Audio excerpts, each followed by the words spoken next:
tu ya oe ua e tu ua u ai ua sili atu se ta silo manatu apa yo lea ua lava lea apa ua e musu sau se pai mai se upu ne te ua pei o le tasi upu moa moa lulu niu niu pulu asili ona faa pupu nei e tongi le moa ai upu lona apa ne pei o le tasi mua ngangana e pasia o le ngata ai pupula nai o na mata e pasia o le ngata ai pupula nai o na mata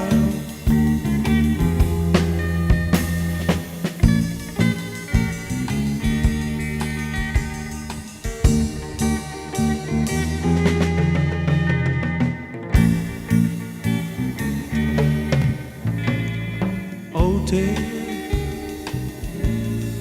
mana tua ina sa upu ole apai atua e pa misa misa ai se ale pongai o amafu ai no fuli tua mai apai olea ua lava lea apai ua e musu sau se pai mai se upu ne te ua pei ole tasi upu moa moa lulu niu niu pulu asili ona paa pupu ne e tongi le moa ai upulo napa e mei o le tasimu angangana e pasia o le ngata ai pupula nai o na mata e pasia o le ngata ai pupula nai o na mata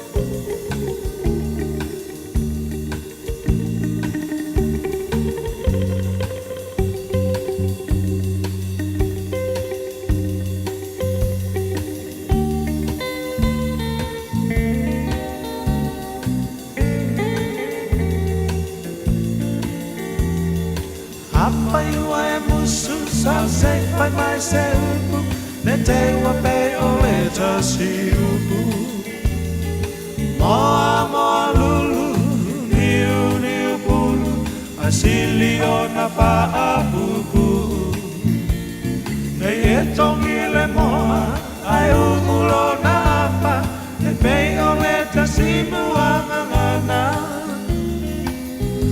e pasia o le ngata ai pupula nai o na mata e pasia o le ngata ai pupula nai o na mata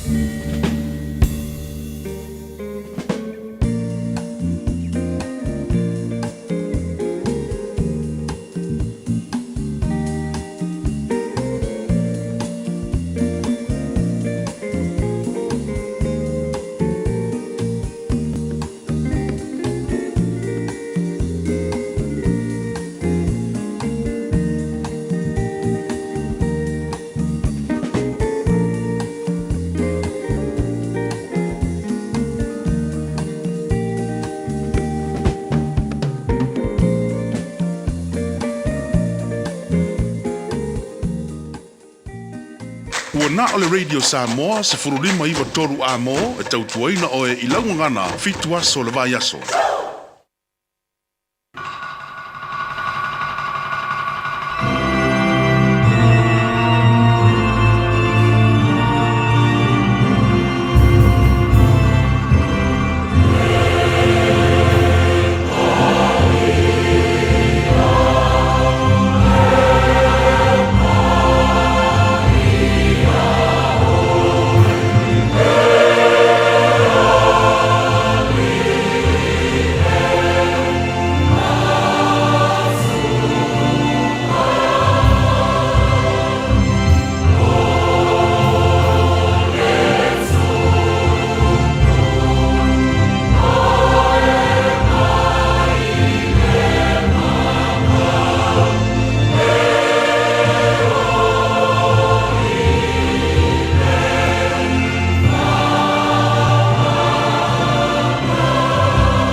Manatuanga luenga ale e moni o te matua manatua o va venga ana mua o te ma natu fo'i ia unga luenga o ma o te mafo fau I mea na e whaia le tuai e pa ia lava o wala o ai se tua silisili e tusa ma le tua o e lava le tua o le whai va venga ua whai loa lo malosi inu ele nei lava tai au sengi lo mātua tua ua mua I me uma na mātua lausu.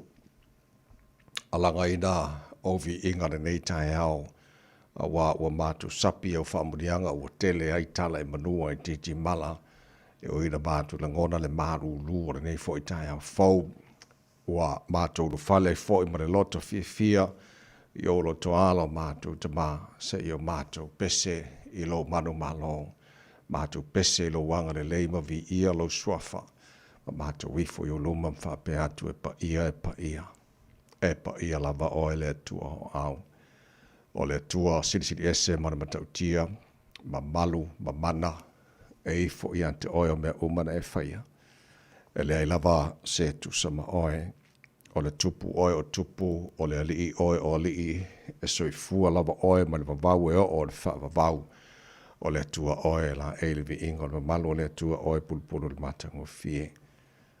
Tama whawhetai tere lava I lau mea lofa lo la faua mātua maua I le nei tangi au whawhetai lo lofa ua mamori fo I matai mai le fōlaunga la tino le nei tangi au sengi le le ua ma le fua mai tapa au mainga wa le whai fo I whangunga le lei ua auna ia whapena mātua whiala ma le fia le nei tangi au.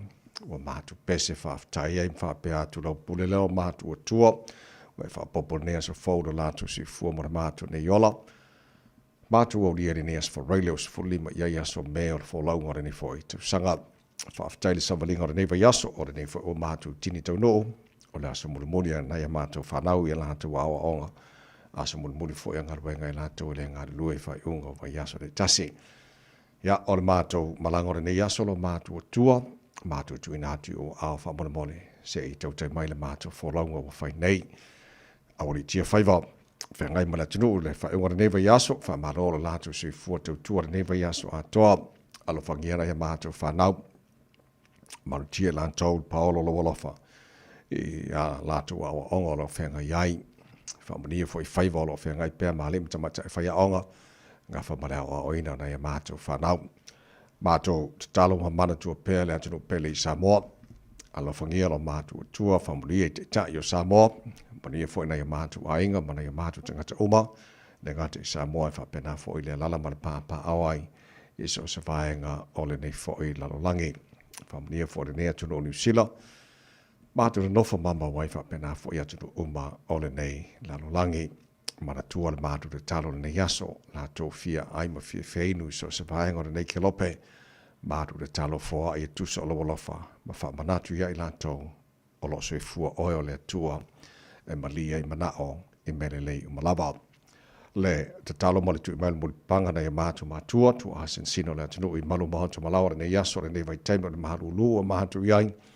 Mātou malu au le mafana whanau au. Marutia I pelo latu se fua mwhafo I sia se fua laule le tino siri lava e le anganga. Ia o mea umala whana mātou whaia nea sa fau e mailo mātou o tua, mātou whaia lava ina ia fo I atu le vi inga ia te oe atu maupea ala mātou whaata waa. Ta maa wha mole wha monia mai e le tautu a Radio Samoa ni yaso a toa ua mātou wole mātou wala au I nei mea umala mai ala swa wha manu malo Yesu ke riso, lo mātou ari mana mātou wha aula. Amen.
So mātou te whawhetai o le viinga o le tua langina e le whaipesi at korisi whawhaiwhi awi malua le tautua mo o Radio Samoa sa whalima iwa tolu a mo tātono le tulai ono.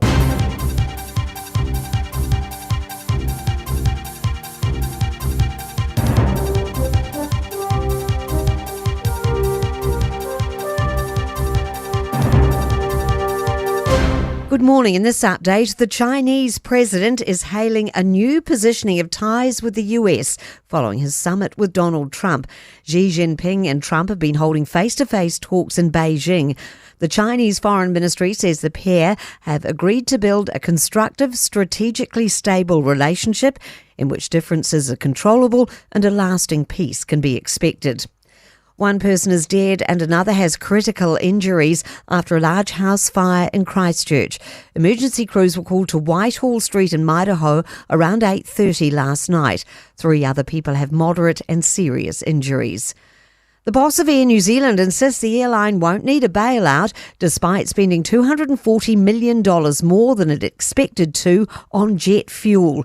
It's now forecasting a full-year pre-tax loss of between $340 and $390 million. The national carrier says fuel cost recovery should improve over time as new bookings start to reflect revised pricing. Nikhil Ravishankar says the COVID pandemic has taught them how important cash reserves are. We've spent the last 6 years really building a bigger war chest for the airline, a much bigger shock absorber, if you will. And that's meant that we have a long duration of time where we can cope. The Department of Conservation is warning its current network of tracks, huts, car parks and other facilities is unaffordable. Data released under the Official Information Act shows the department's issued 2,300 closure alerts on its website over the past 5 years. Kate Rickard reports.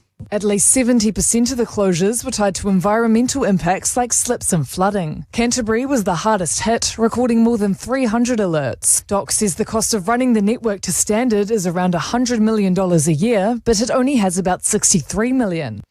I'm Kay Gregory and that's news. In sport, Kiwi golfer Ryan Fox is within 2 strokes of the clubhouse lead at the second men's major of the year, the PGA Championship on the Aronimink course in Pennsylvania. He's 1 under par through 14 holes. Daniel Hillier is 1 over through 13. World number 1 and defending champion Scotty Scheffler is teeing off about now.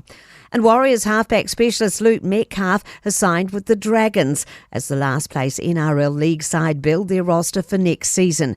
He signed a 3-year deal, at least in theory. The 27-year-old had previously committed to the Warriors until 2028. Metcalf's knee injury last year has since seen Tanner Boyd become the first choice for the number 7 jersey. That's sport. Ua na ole Radio Samoa se furulima iwa toru a mo e tautuaina o e ilangungana fitu aso le vai aso. O te whaatalofa mau whaawhiloai, o te whaatulima fo'i, I le awa tele lava ma le whaaloalo sa mono watanu pele, pa ia ma le mamalo lau whaafonga angara nei tai au sengi ma lo lava le sui fua manuia. Whamarofo le tunu ia le whalau o te whaatalofa ia te oere sua whamarumalo lo tātu whaolo Yusuke Riso, wa tātu mauai de nei aso o lo tōsi fua maramātu malosi o le aso o whaia le tua. Tātou ori ma tātou fia iai, i o manatu fōre nei tai au fau, whaatu lau, e pa ia le popo ma malo sa wo, mai maunga tele se ia pa ia maunga iti, whaatu lau le whaafonga na whainga ruenga le tua, au na tofi le tātou ma taile langi, o lo whaatu na paulia i so se vaenga au ki lani mani usila. Ia ma so se vaenga o le nei ke lope au halawa le tautuaino le tua malone finangalo, so se kanesia. Ia olo o tau whaafale le manuai, manuia le alo atu mo sauninga o le whai unga le whai vai aso, whaatalofa le whaafonga mai whale tua matausi, sa o au matamai tai malo se luma le whanau, olo o whai on tāra whaatasi le nei whai tai a whau tālofa lava, o mai asi o tātu ave whaatasi vi inga o tātu matai, wa o lona lava alofa, le ua tātu mau e fōi le nei whasila wha inga e manua o mana nei tai a whau, ia ma alofa mai le tātu o tua, tau tai tāra wholau, ma le nei whai aso ma tātu wholau e le lao lona alofa o tātu, ia le nei whai aso whareile, se fulu malima ia aso me o tāra wholau, ma le lua whenua se fulu, ma le ono se mai na whaafonga le poro kalame, ma le tai au, ala reida Samoa, se fulu lima i vatoru amo, na whionga ngalon manan tā shaba e lua. Sosan mai insini o tātu Facebook, ma le YouTube o reida Samoa, se ratasi ma tea, ma le whionga pesta au, jelo sio ma tō, ona nei tawai meni, tau tuai na se pai le tō las fulu, he le tai au nei, ma lole, se fōmlia nei tai au fō, ngamaman. Ia langi mamala sunga le o survive ile nei aso fo happy ramere happy Friday Samoa tau lunga fo nei vai aso Lo lava ma lo lava so ko fe fe mo ingion melu ma ka kia ri ya le ka ki le auto bele yo mo le winter ya so ia o nga lava pe maruru pe ma fana pe timu pe la o le lofo le tua e le se me ngata mai le mo chale chula ono la mai mo la fa fo sa mo nei tai au ole lui tau mo le aso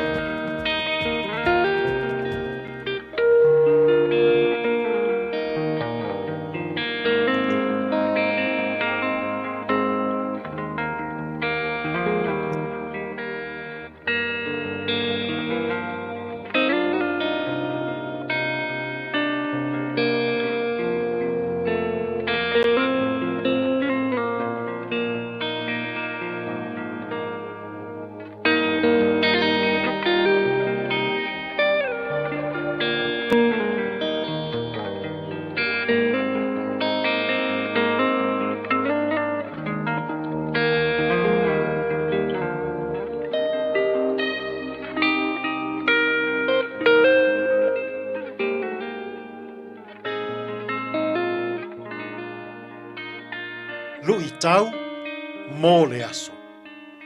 O Yesu o le a lefa ma le o meka. Jesus the Alpha and the Omega. Faalinga lona mata upu mō mua, a lona foi upu e valu. O au le a lefa ma le o meka. Ua fetalai mai ai le alii le atua. O loo soifua, na soifua foi, o le a fio mai, e ona le malosi umalawa. O Yesu, o le a lefa ma le o meka. Jesus the Alpha and the Omega.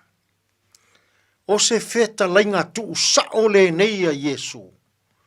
Na momoli i le tele o ana faalinga. Na faa iloa i lona so o Ioane. A o faaunu ua oia. I le motu o pātamo. Fai mai le feta lainga tu usao Yesu. O au nei le a lefa male o meka. O loo soifua. Sa soifua. O le a fio mai. O le ou le malosi umalawa. O le a lefa. O le mata itusi a mata lea. O le ngangana elen. E tutusa male ei po o le a i le ngangana faa peretania. O le o meka. O le mata itusi faa i ulea. O le ngangana elen. E tutusa male mata itusi sed o le ngangana fa peretania. O lona winga. O Yesu o le amatanga ma le ngataanga.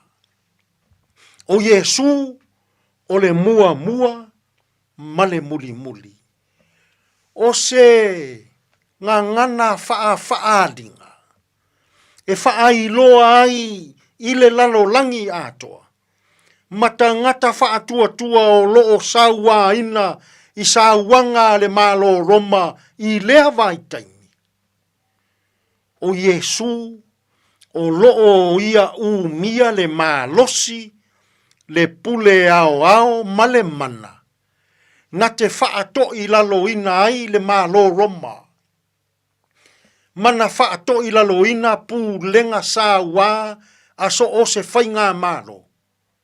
E o a i a satani. O le fe au tāhua lea. O le a lefa. Male o meka.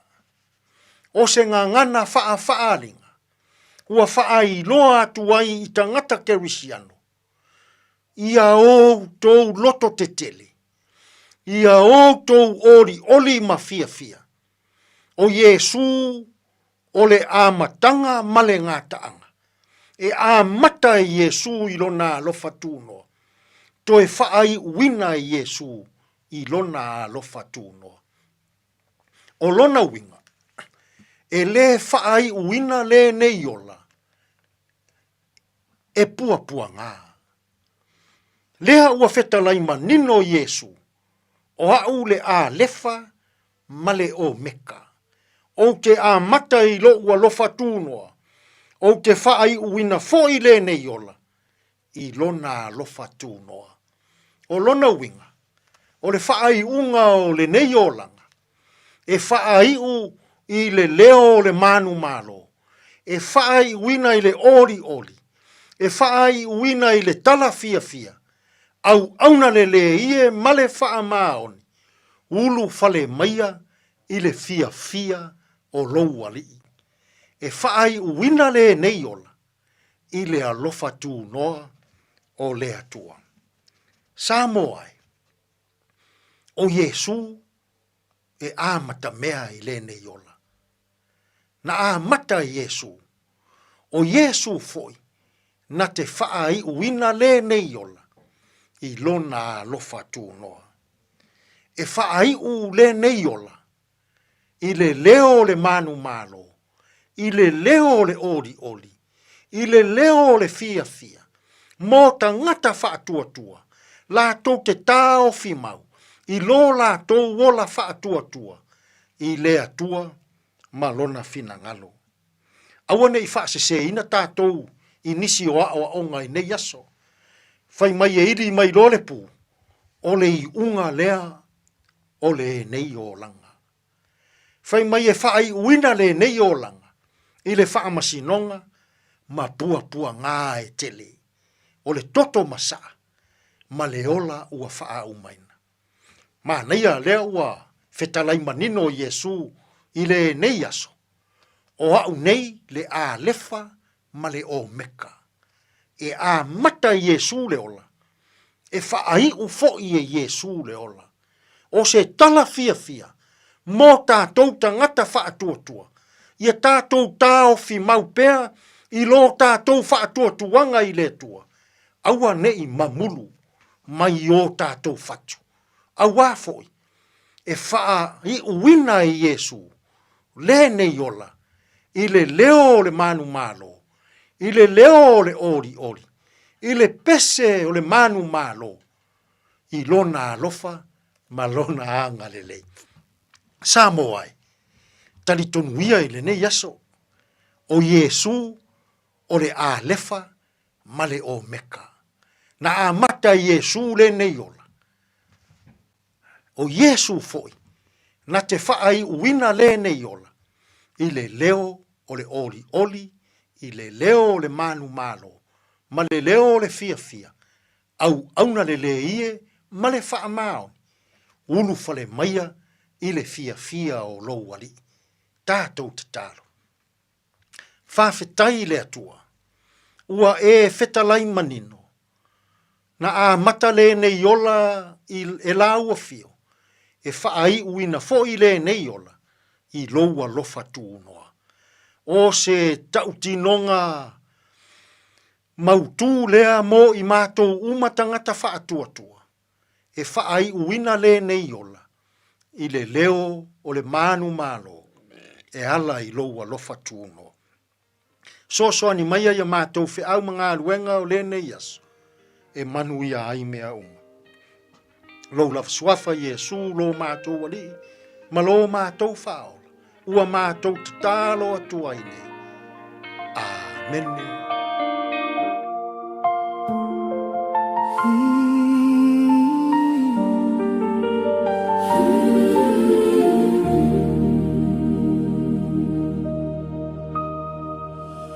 U te whawhetai le alia souma. He le au noa o na viga i lo ugutu. He mita lo uagaga ia te oe. Ua e fusia au i lo alofa. O mea umaua o maua. O loa gale leilea. O le ola male malosi. O lau mea alofa. O lea o te abatua. Lo uloto atoa. E lea ise isi e peio oi. Lea tua paia. E tatau ia te oe le viga. E tatau ia te oe le viga. E mai ia te oe o mea uma. O mea uma o te abatu. E tatau ia te oe le viga. E tatau ia te oe. E tatau ia te oe le viga. O lou suafa. E maualuga. E whavavau lou mamalu. Pea lulu le lalo lagi. He tu mau pea oe. Pea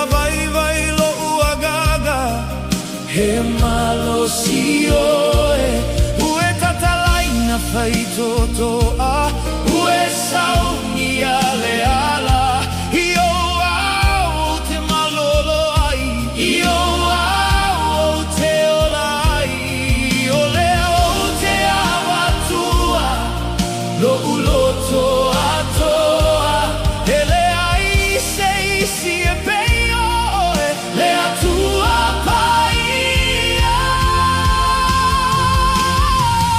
e tatau ia te oe le viga e tatau ia te oe le viga e mai a te oe o mea uma o te avatu e tatau ia te oe le viga e tatau ia te oe le viga o lau suafa e mau aluga e whawawau lau mamalu le paia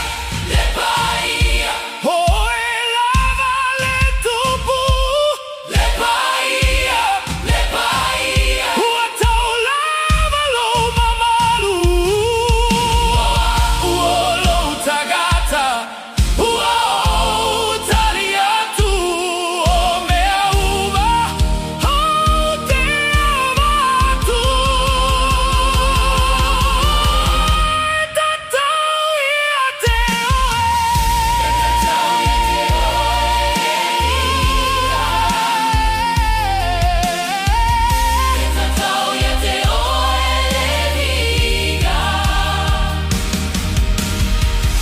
e mai a te oe o mea uma o te avatu e tatau ia te oe le viga e tatau ia te oe le viga o lou suafa e mau aluga e whawawau lou mamalu. Peta tau ia te oe le bi inga o le pese o whamai ai le porkalamelu i tau mo le aso. Tau lunga i fōle nā o le porkalamelu nei fōi vai aso a toa. Ia mal tau tunungo te le se lui tau mas whamala su au mo i tātou mo i le fionga le tua pe o le ele porkalamelu nei fōi vai aso a toa. Whaftele sunga Reverend Eti Sona Ngafa malo whafte tele mo le o nangama te peneina lui tau mo le aso nei fōi tai hama nei vai aso a toa. Sifuru iwa ma le awhano wa te ale July ono. Whanolonga le Enterprise Motor Group i Marukau ma le Christian Savings o lo awina toile porkalamelu malo le tai hama. Mirute Ia ora whapa o fōi lor tāra musika o le tai hau whawhiwhia o en wha si au lea tenu lea lau sutu te mga ruenga wha ora vaso o tātu iai malo lawa wha malo losi malo tau a tai to kuata le fitu le tāu nei wha awa no maiso taimi o le tāra pokalame a reto o le ola le tau runga i fōi le nāra pokalame o neva yaso ta pena mai le songa Pastor La Whaere Kopa o le tātu malo le tai hau wha le ngangana nā mo le neva i Asfareile. Today in history, tara wawai pone mena tupu laso sfulimo me i le tele o tu sanga wawai o le taina le fitu i le tai o nei maua le whaponga o telefone ngala Proletania pēta le fitu por kalapena nā a mata le tai a maru luse mo mon tara wawai po a mai nungona wala le fo tai a fo. Tala whafta vale o lunga le tātou o wala na pau nei vaenga leo lo o mai tau ato le whaisi pisi le taimi le nei ia o le vaenga leo lo o iei vaenga fo ina o nai whai o le tātou a wala i nai le vaenga le nai sifo on stage always fulma leo no le lau te tiro silo atu i le vaenga le Point Chev wha solo atu anga i atu i o le i o atu i le vaenga le i Messi la kua o kui i Evandale le tilo atu i le vaenga na pau na vaenga o le langu mumu ia ona o a tātou ngalwe nga fo ia o whaia i lunga o le awala le taimi le nei. O i se vaenga o tātou awala te tele o lea e mā lava le traffic mō tātou. Awa ta avale, ia, ele o iei fuswala wala ta avale nei taimi o le awala. Tau tua nā le saunga le mū. Manu ia la mtango le Asfareile ulusu tasi minute te ai le ono.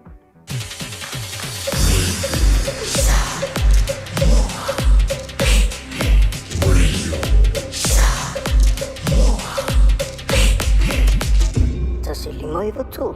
Amo.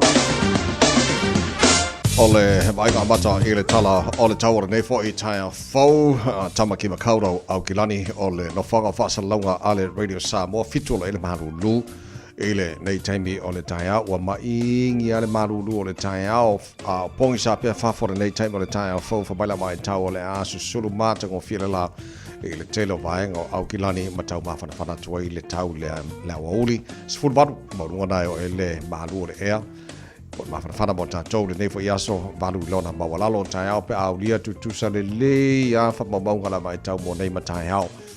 O le asunu mata ngō while la se furu vana fo I le maurunga le malu o le ea lona winga o le malua po le mawhana le ea le so tutusa le matai au. Mai ngoi o tuatu langi le le fo I le aso sa langi le leila songo fua so lua stofi o le nawa yaso o luma nai atu. Whamabonga umana ua tui na maila mai tauri nei fo I taia fau ma le whamamoile tunua lala papa au ni savanga o kelope e le tunua la maria mani tau mo tauri nei fo I asa fau o tātu savalia lua se fulu lua mani apa o te ale tula e ono puni ala vaa ma lua lo la bua asia se tara po klame ele la bua le kale sia whakasai ma lua au alo lan fontelo nei fo I sanga iamba taina fo I mona tunua ga junte mga renga fai ora vai aso maria fai moni aso pesele mo oi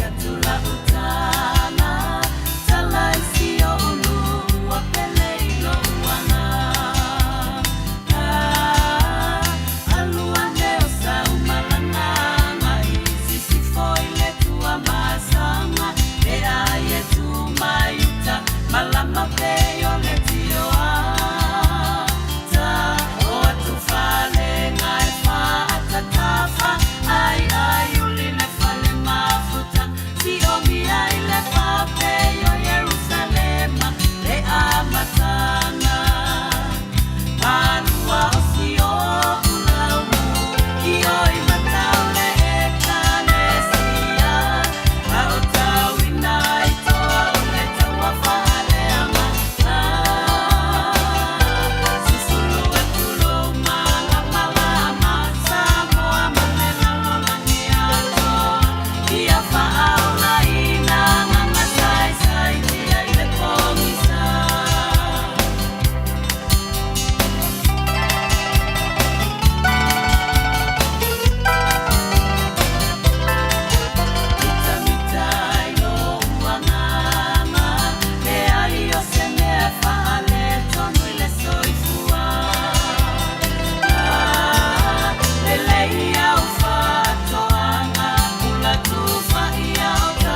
Ole vai taimi tumutumule nei ole laumua ole kanesia e malua ia mo lana fontelo nei foi tausaga e au ia ni so fa mai e malua nei foi tai fo sa fa talo fo mai ni sina matanga nei foi aso fa talo fatu ia mo ia manuia le ano le kanesia lana fontelo nei foi tausaga ia los futebol lo tele tu lai ono se fa fe foi fa talo falta po kalame telo pa angala o fe lo mai fa talo fo mai no ta Facebook ona nei tai au ma le YouTube or samo Rachel Sifala for my Point England, Glen Edness, Bud Spencer. Good morning, sir. Belgelo, America Samoa, Telen Fatalo for Madison, Bud Spencer, Never Tire Foes, Tuanga, Tia. Marona was for Maria and Never Tire Foe, Miwa Mosa, good morning. Mayava Simone Talia, good morning. Malola was for Maria, Manongi Efusis, Alofatu Late Tire Foe, no Fiona Sao, Fanana, Tassifility, Uso, Alofatu Late Tire, my Gino Papa. Manongi Efu, good morning. Si Papa Savidi Male, Fatima, Lome, Tavita, Isatake, Malola Versifu Monia, for Mighty Lamua, Wellington, Malor Sifu, Nata Fo, Fatima, Lome, Malor Sifu, Vaepa Muripola, Nominetta, Marua Fo, good morning. Marola Versifu, to the Force, Moti, Uso. Alofatu nei tai au melpone marofa telfa mais Simeona Suena ia Naomi Pama Susi Tase malo ngalo ia wa foi ngalo ngol po la toi malo la ngalo due Mariel toi ma sawa de multo te dia inga socio ia en liku coffee liku good morning sir alofatu my Brisbane. So, ko kendo ka ko kali singi ka ya. Le ola mtaka va sona nei na release ele poll on a poll for le na mawal tapo kala me le for release ma desi poll mo le fiola to no o le tanto ye tono le to ono masina ona fa tonu le o le fenga palo te tele New Zealand in general election da New Zealand so o te mine o lo fa solo pair ia so suenga fo ile fisiningi ai fininga lo ele o New Zealand uma ai na o sina vaenga pe afe ia ponalto tele po fair di fa ira lanto support National Labour New Zealand First Act ia mai party uma a oi fo i sidi ona lanto langalongoina e tauna vea ma palmia so fisida ia ma sana finingi fo ile ia le la wa ma mai ia le foi tulanga ia fininga lo le tunu sa finingi ile tulanga la le pe ona ta wolo mai ta watu le lava e mawalunga lava fo ia palota mo le party le leipa le taimi le nei o le lava leader leipa tol su 1% party la to palota o le national o lo tu mawa i le vaenga le ia sisi tanga fo ile o le lava luas fluiva a la to pasene New Zealand First o le wo se fulu fa pasene o le green e iva pasene o lo la fo si ki lunga lua ia points fo ia o le UCTI o le active 50% te party Māori e lo ia fo se swing al taimi nei o le lava tu mau i le lua pasene a fo la fo ila o le lava lai mai tau ato le lava e mawalunga lava palota mo le party le leipa i le vaenga fo ile le nusilingia po o ai e fina ngalo e o ai fo i wamana na o e te sawana pale mia o le lai mai tau ato e mawalunga fo i ia palota a le sunga ia Chris Hipkins o le leipa lusu tolu pasene o le taimi pito sili nei ona mawalunga ai ia le lango fo i po le support o nisolo o walango ina ia Chris Hipkins o Christopher Luxon o leolo o le numero lua se fulu pasene so o ai loa la o le tulanga le wai i le sau fo ila le wai i le lango tangata ia Western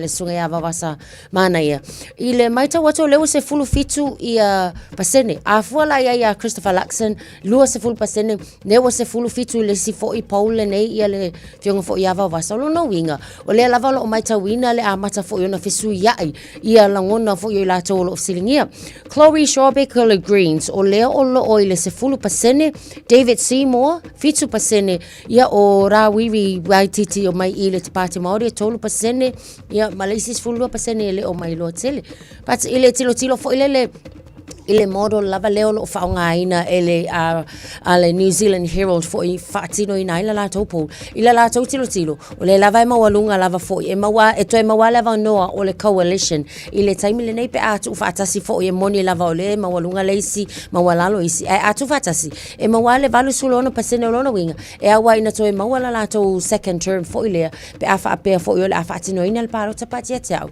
kai miange o kako o le makuale si kala lava ai kakawanga fua fo ile le toi tilo le tolu tau sanga o le no fa inga po ani me wale le po angi me wakako mangu ai po afo ki vai ngolo o ye pizza so o ina le tau fua ile skala kako ile taimi le nei Yeah, so ole susuenga mole si fila no pera fa fo mai fa fo ina Talbot Mills Research ole organizations le tenen la to fire polls mole Labour Party. Ya o la to susuenga na maua e mata watu ele o yesus swinga tele mai la to poll le foi release so pona masino mai so le ringa le yesus swinga tele o lo yai so ole vainga silion fa te ia il vainga le o le taula lata mai o le support mo le preferred prime minister. Yeah. Le whionga ia wawasa mare Winston Peters o taula lata ma le paribiolo i nei. Ia, o lo tātou whaanga soropea a o talanoa I ia vaenga uma o le whinangalo lea na o nisi na whasiringia.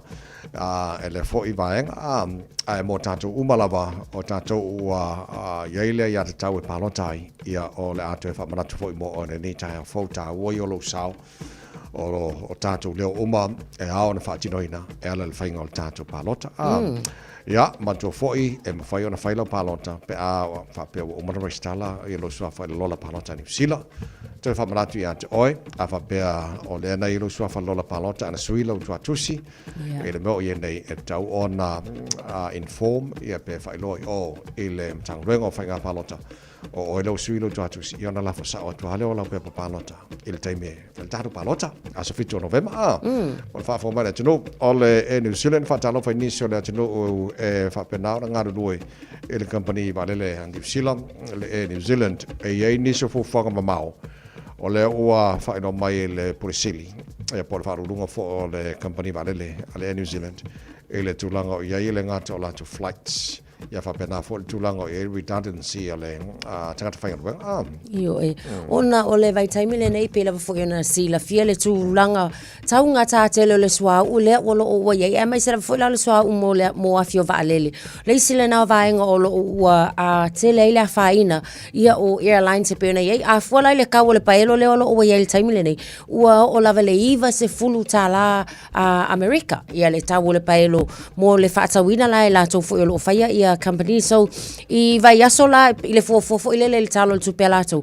o le lua se lau tolu futa la I le taimi le nei America le taunga tale o ia mo le tau le fatawina mai ping sing so a fo la ia o le lato loss la le o o tilo silo ia tolu se lau fast full miliona anga I le tolu se lau I fast full miliona o le tulanga la na pe lava fo o le uma na fa alawi lo mai le New Zealand I nai taimi o mavai wa mata na fa ITT a lato fe malanga inga e o la for domestic flights, long haul flights, o le ua amata ona yel tulanga fo ilea. E le ngata lai le na, o le tu ala nei sa tato popole fo iai, a wa a oina tula il tulanga le olona winga, ua fa ITT fo itangata fa inga luenga, yei nisi o le a lucia la taunga luenga, which ele ai la se me fo, ele se control le vaenga le na, ona I te tau lava fo I le company lato ona whaia nisi o fofuanga ina ia mauti noa le survival company e ui lava fo ona o le ala iti ma va e nisi o lau whainga luenga ia ai pe o tūlanga na le o lo o wa iei so o nisi o lato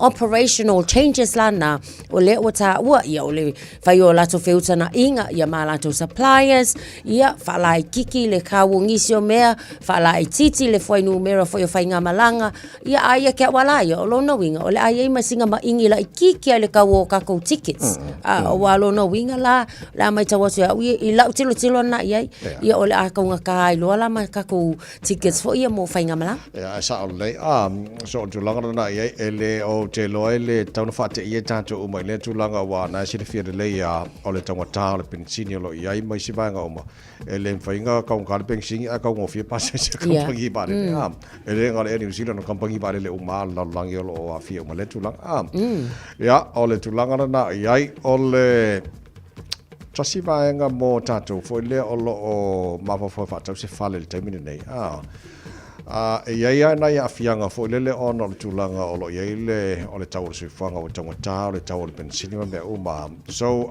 tu uma vaenga ia lungo le sikaio e fai atu le tangata ala foi fatau se fale kwa le kala fenga ia talo tu pel taimini nei te lo ni si o famo monga na maua le tapo kala me mai nisi o company fatau fale foi lele e ko ke le wo fia mana ai fatau se fane ia o le fai la ona fuanga e le te tangata telo se fuanga wa nei man tau pensini Cost of living in nei lava taimi ua matua te le vaenga ua whaina i tātou. O le main issue lava i o le ua mai tawina pe ona whaalawi loa fo i Brad Olson o le Chief Executive of Informatrix a ngai i le RNC.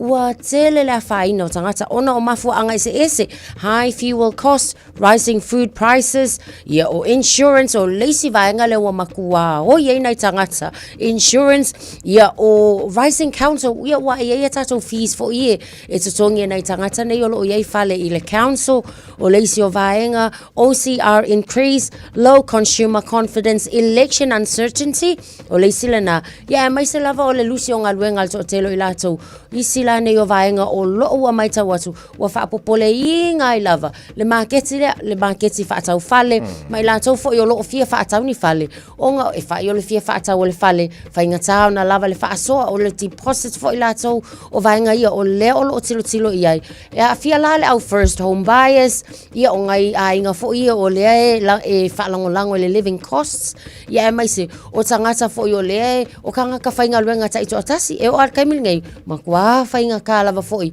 ia o ngai ai nei fofuanga pe la o le pau ale tūlanga o lo ua whainai o le taunga tau le soifanga le taimile nei Ia o lo matawina e se umalava mai nga o New Zealand a pa te inga o Kilani Wellington ne fa pena for the South Island lato o lo matawina e se umaltulanga o ile maulunga o falen fatawina ia ma fale o lae available mo temini nei ia mo nei ainga a o le fafitau li tele ana lo fenga le temini nei wa ye nei ainga o ma fo fatau le fale fo ia por fale moto ia a lo tau faafsenga fo le tau se fuanga la ko ma le tau tal pensini lo iai ia ai e tu le tangata malana fuanga a e fa pea o lau mo meeting o le lua fe lua suma le ono fa tau le fale mo le ainga alwi e male ako e mawhaia na tau wha ia well minimize il wha ngai noise foi vaengo expenses e le tau o mafa me fa pena ele fa pe o le fa ka o me ai mo le ainga ia whaia on titilo ngai vaenga ngai le paketi ia ai avel fa mo pe fa pe o mo meeting ai o lua fe lua ono alwi e male ako o mai fo ni tau sanga o mo le fale moto le si tu le leia le tavai tatou tilo le leia lo mal fainga palota io e pena fa pe i mai le housing market i le nei tolu tau sanga ia pena fainga o fie e ma fai fo un tilo anga i le tolu tau sanga o mawai pe sa fainga o fie ona mawava no tangata fo ia e fa kau fale mawava no e mawai fale o tulanga mai e au fie ka ko fainga filfilinga ai sa le no le to los full minuto lo talo le tu la fitu Whawhiwhanga mai na penino te whau, so e Malaysia tara whasalonga wha businessi, Malaysia ni poti mai runga o le awala ona tu i nā tue lole o le tātou maha. Lua le tae au whanenganga, a reto leo nei tae au, man whai unga whai aso, Malaysia e pastela whane popo. Kia ora, good morning. A te mare.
Samoa. Tasilima iwa tolu amo. This is your insider's guide to Pacifica celebrations. Family is everything. From weddings, the giving of gifts, what we take, what we wear. A little bit stressful. To funerals. See the family support system jump into action. Showcasing Pacific culture, customs and cuisine. Food is the very best. Plus the do's and don'ts. No such thing as island time at a wedding. Of love and loss. We are nothing without our families. 400 weddings and a funeral. Saturday, May 16th on TVNZ1 and TVNZ+. It's easy for life admin to slip down the list. So, we're politely interrupting this show to remind you that winter immunisations, including flu, are available now. Let's get them sorted at bookmyvaccine.nz or ask your healthcare provider. Talofa lava o aola pimerana, mau pelo li tio. Ile Radio Samoa tasilima iwa tolu amo. Lunga le tātou awala ave ta avale. Paula vaenga o mai tau watu le o tau mamafa mai le traffic on the Northern Motorway northbound through Twin Coast Discovery Highway corridor. Na laulo mai tau watu le o delay mai tātou mai sani no ka anga iange I roast day o le time le nei. O iso vaenga uma o tātou awala o le nā lava o lo ki lia le lei o le mama pe le traffic I le telo vaenga o tātou awala. Les fa lava tau ta avale tu mau I le saunga le mu ave ta avale to is full 5 minutes. Ta lofa lava o le siu fofonga le nei o Samoa le Radio Samoa. Bread of life sent down from glory. Many things you were on earth, a holy king, a carpenter. You are the living word, say it now. Come on.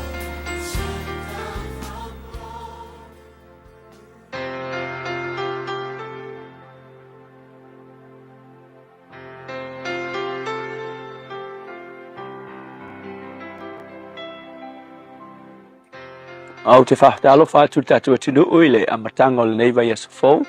Ia mai tātou por kalame fo le nei o le a reto le ola. Ma lor so I fua manuia ia ti oe mawhai o le wheso tai mai. O le wheso lima o whai upasifuru ono e whapea, ia whaonga ina e outou waso o le nei o langa, a wā ona po nei ua leanga. I le unga o le whai upu whai upasifuru fitu whapea, I outou I loa le finangalo o le li. O le upu mo o le aso le nei o wha autuina whapea o le whesili, e whape whea na e sao I aso leanga. Tātou te I oe uma ia le tūlanga ua iaile nei vai tau. Tātou I loa ia se vai tau leanga ma se vai taimi ese mai lona tūlanga ua iai nei. Ia Elena o Samoa nei ai whapena foi I le lalolangi atoa o se si o manga ua matua televave ma mawalunga ia le te tupu o mea sili o na le manuia I le lalolangi. So, o le taluai la tūlanga whapene wo o mai whapena fo I tātou lau whanua o Samoa nei. A whai o se matua I sau whanau o lo tupuae, ia tūlanga talavou whanau iti. E whale nā tūra lava lau manatu I fo whapea I lau whanau. E te manatu ma e kea tele I lau whanau. Ia pētua mani ao la tūgolanga. I le tuainga si o manga ua ngai mai nei. Ia wafo I le tupuae I la tau whea ngai maltuainga environment le o tātou iai, whaisi na whainga tātele. A le whasili la whatupu manatu mo oe, whape whea la na la veai I tātou ma tātou whanau, mai le nei tupulanga leanga, ma le amio leanga, ma le tūlanga le matau tangata I le tua. Ke lor tali, e ke maua lawa I la loi whai upas furu ono, ma le whai upas furu fitu, whai upas furu ono whai mai. Ona po nei ua leanga, whai upulas furu fitu whapea, o le nei aua nei whaavalea outou a ia outou I loa le finangalo o le tua. Ingisi upu kuso whai mai la apostol taluai o le leanga o le si o manga ma le vaitau o kako iai. O le ki tā ua e la mea iai tātou o lo I loa o le finangalo o le tua. E tā ua tele le melna, you know, e tasi le awala ia te au, e tasi le awala e sefe ai oe o lau whanau o lau ainga tangata uma I lalo I fo lau te inga o le upu ma le finangalo o le tua o le upu o le tua o le tuspaia o le finangalo le na o le tua. I loa le ainga fo ile na la via i le lato fo i vai tau sili na leanga. Ai tu se kenese pol mta upo e ono lo i el tala fai mai uo o i luma o le tua le leanga ma le a mio leanga o tangata.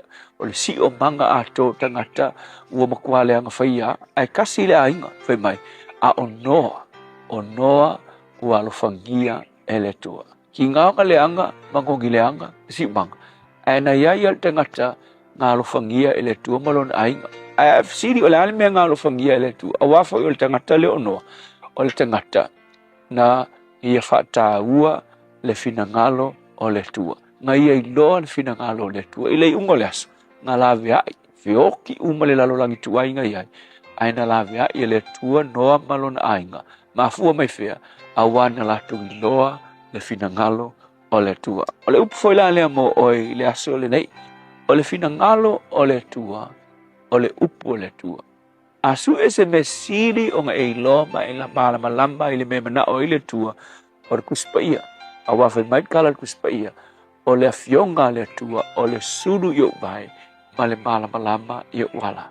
Ai mga o e te ola le lei i kupulanga leanga ua iai. Ma le si o manga leanga ua iai. O le upu mo o i le aso le ngei. Sa iri i le upu o le tua. Awa a e sa iri le upu o le tua.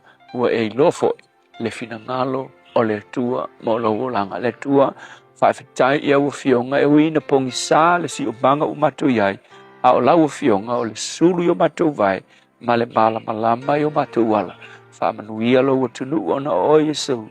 Amen.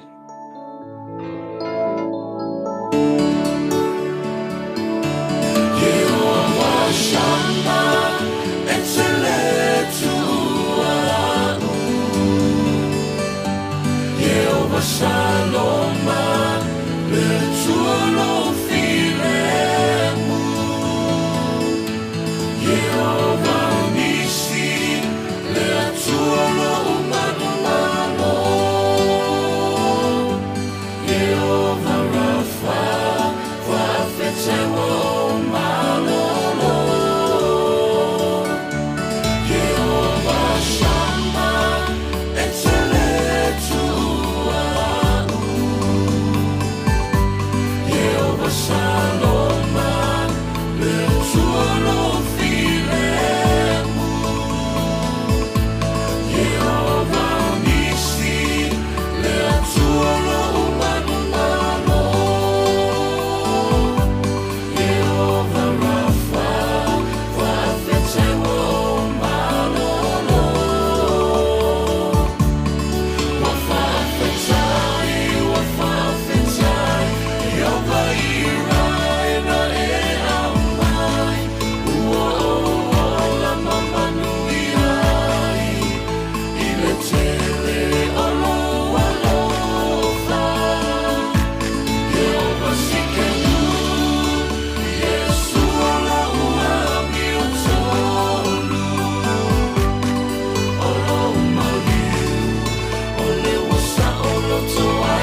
Betele olo alofa Yehova sikenu Yesu ola ua miutonu Olo umagiu Ole wasa olo toai mato Olo umagiu Ole wasa olo toai mato Olo umagiu Ole wasa olo toai mato Our best everlasting praise, my best you were shama for my ilitato, Pukalame, Ole Arbeto Lola, or the Nefo time, or the Neva Yasu, Mori 5 telepasta, La Copa Malo 5 telemola, Naga, Maltara Pukalama, the Nefo Yasu, to family to Talia, Ole to La Efitu. Or that's just fully mobile, or I'm going to put a name to song of my. So sanga te si bata se fitu ile so o le taimo mo le na tala ina ai ia le no fuanga mo le toleninga o po le tapena ina o fita ale United States e fa tapena ina ai mo taua o le so fo ile tau sanga te si valua valu Mickey and Minnie Mouse o le taimi mo le wa va ai ia e pei ona ia fo ia le atati fanga ma lie sa ia ile na fo I vai tau o le tau sanga sa si va fast follow Richard and Morris McDonald's na o lata talaina ia le uluwai McDonald's I to tonu Amerika I le sitete o California. Nisi nao va ainga I mena tutupu ia so ala waleva. Wauta mapalava nei sa moe mawaile malusi atoa Nai fingo talamba mai sami e tele maua se tino mai Tu uia mea ai tu aisa Wata umata fo I le halaisa Aa sifu a uli lava male whangu sea E saena whainga mea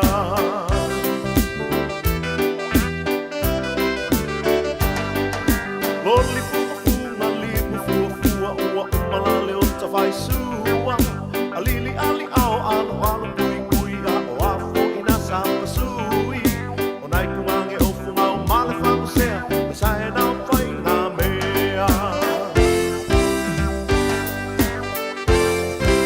Funge mai le umu o le sona I miti walololo mai fuki male miti O vela mai fuki o le saka lisi lo o matua mana I tamaiti Stoia ina o nofo mai I luma O nai a lili fuki manai fuma fuma A o luma o I lava o le whangu sea E saena whainga mea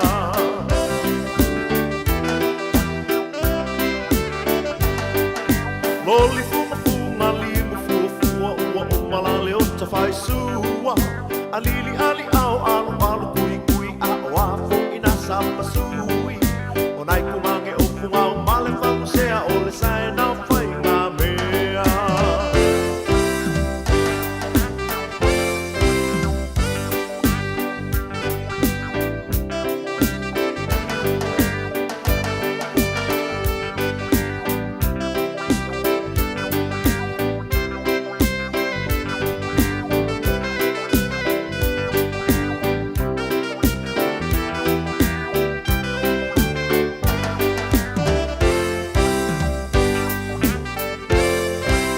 Ole e ale tau le soifuanga le whaatau au tau maha O mea ainga o e mawaile puta e mai se le toto mawalunga O ia mawhingo tamai le sami Wa uli fo I masipa au sami O tau mawhai e le mawai se mai O whai mawai suole au a whakasi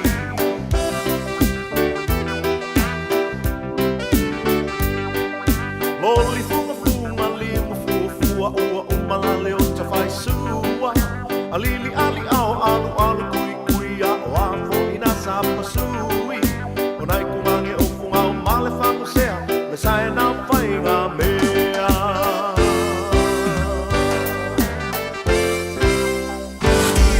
Radio Samoa. Taslima Ivatolu.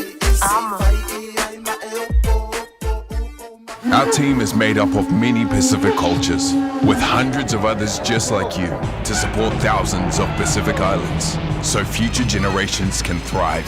Join a team you can count on. Search Navy, Army, or Air Force careers. Talofa Samoa.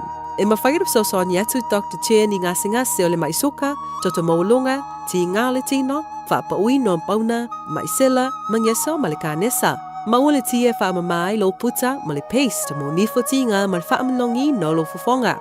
Whapea product, po o loha fi sosoni e whaalam mole ma dark spots o fulinga. Ua tele ungali ua mawala to pepe o nar sosoni a Dr. Chen.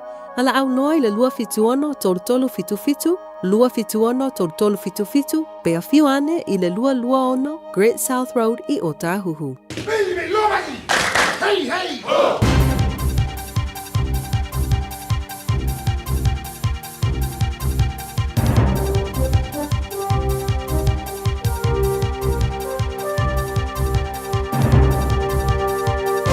In this update, Donald Trump is vowing to maintain a friendship with China despite apparent tension over Taiwan and Iran. The US president's met with his Chinese counterpart Xi Jinping in Beijing. Trump claims Xi is offering to help in some way with America's war in Iran without providing military assistance, while Xi says it's vital both countries are on the same page about Taiwan. Trump is praising Xi as a great leader. I would call you and you would call me. Whenever we had a problem, we worked that out very quickly. We're going to have a fantastic future together. Such respect for China. Air New Zealand's boss says the fundamentals of the airline are in good shape. The national carrier says it expects a full-year pre-tax loss of between $340 and $390 million due to the soaring cost of jet fuel. It's already cut 5% of flights and is looking at redundancies and further flight reductions. Nikhil Ravishankar says despite that, the business is still seeing wins. The engines are starting to come right. We have 2 new aircraft on its way. We're well through the retrofit program on the wide bodies, and we've got a strategy. One person is dead, another has critical injuries after a large house fire in Christchurch. Emergency crews were called to Whitehall Street in Maidaho around 8:30 last night. The town of Raglan is playing host to the World Surf League Championship over the next 10 days. The event's funded by the government's Events Attraction Package and is the first combined men's and women's tour event held in New Zealand. The transport agency is warning locals about delays on State Highway 23 between Hamilton and Raglan. Waikato District Mayor Axel Beck says it's fitting the best surfers are at Manu Bay, given surfing is such a big part of Raglan's identity. It's a pretty special community. The Whangaroa area has a deep connection with the sea as well as the land there. I'm Kay Gregory and that's news. In sport, Kiwi golfer Ryan Fox is 3 strokes off the clubhouse lead at the second men's major of the year, the PGA Championship on the Aronimink course in Pennsylvania. He's carded an even par 70 for his opening round. Swimmer Erica Fairweather has broken her own New Zealand 200 metres freestyle record at the National Champs in Auckland. The mark also qualifies her for the Commonwealth Games. Halfback specialist Luke Metcalf has signed with the Dragons for next season on a 3-year NRL league deal, at least in theory, having previously committed to the Warriors until 2028. And Madonna, Shakira and K-pop group BTS will perform at half-time in the Men's Football World Cup final on the 20th of July in New Jersey. That's sport. Ua na ole Radio Samoa se furulima iwa toru a mo e tautuaina oe I laungangana fituaso le vai aso. Tu maule le tato awala aveta avale na paule vaenga lo mai tau atu na ua faisi slow fo ipo o tau pisi mai taimile nei o lunga le tato awala na no short Totara Vale on State Highway 1 ia o nala ia manai vaenga nai poloka le anga iane ngai Tristram Avenue interchange links I le taimile nei whapena fo I Lake Road on a southbound o lo ienga delay nga ia tu vaenga na Hauraki area ia male anga ia tu fo I ita kapuna I le taimile nei Eastman Roads Lane so le fo amata tilo atu tau amata ona pisi mai mo tato mai selanga ia tu lale nga I le vaenga fo nga le Devonport corridor mai tau atu faisi pisi mai fo I le nei taimi o le tae au paule na o le vaenga o lo pisi o nisi o vaenga ngai seki a kako avta avale tau tuana le saunga le mu 5 minute te ai le fitu.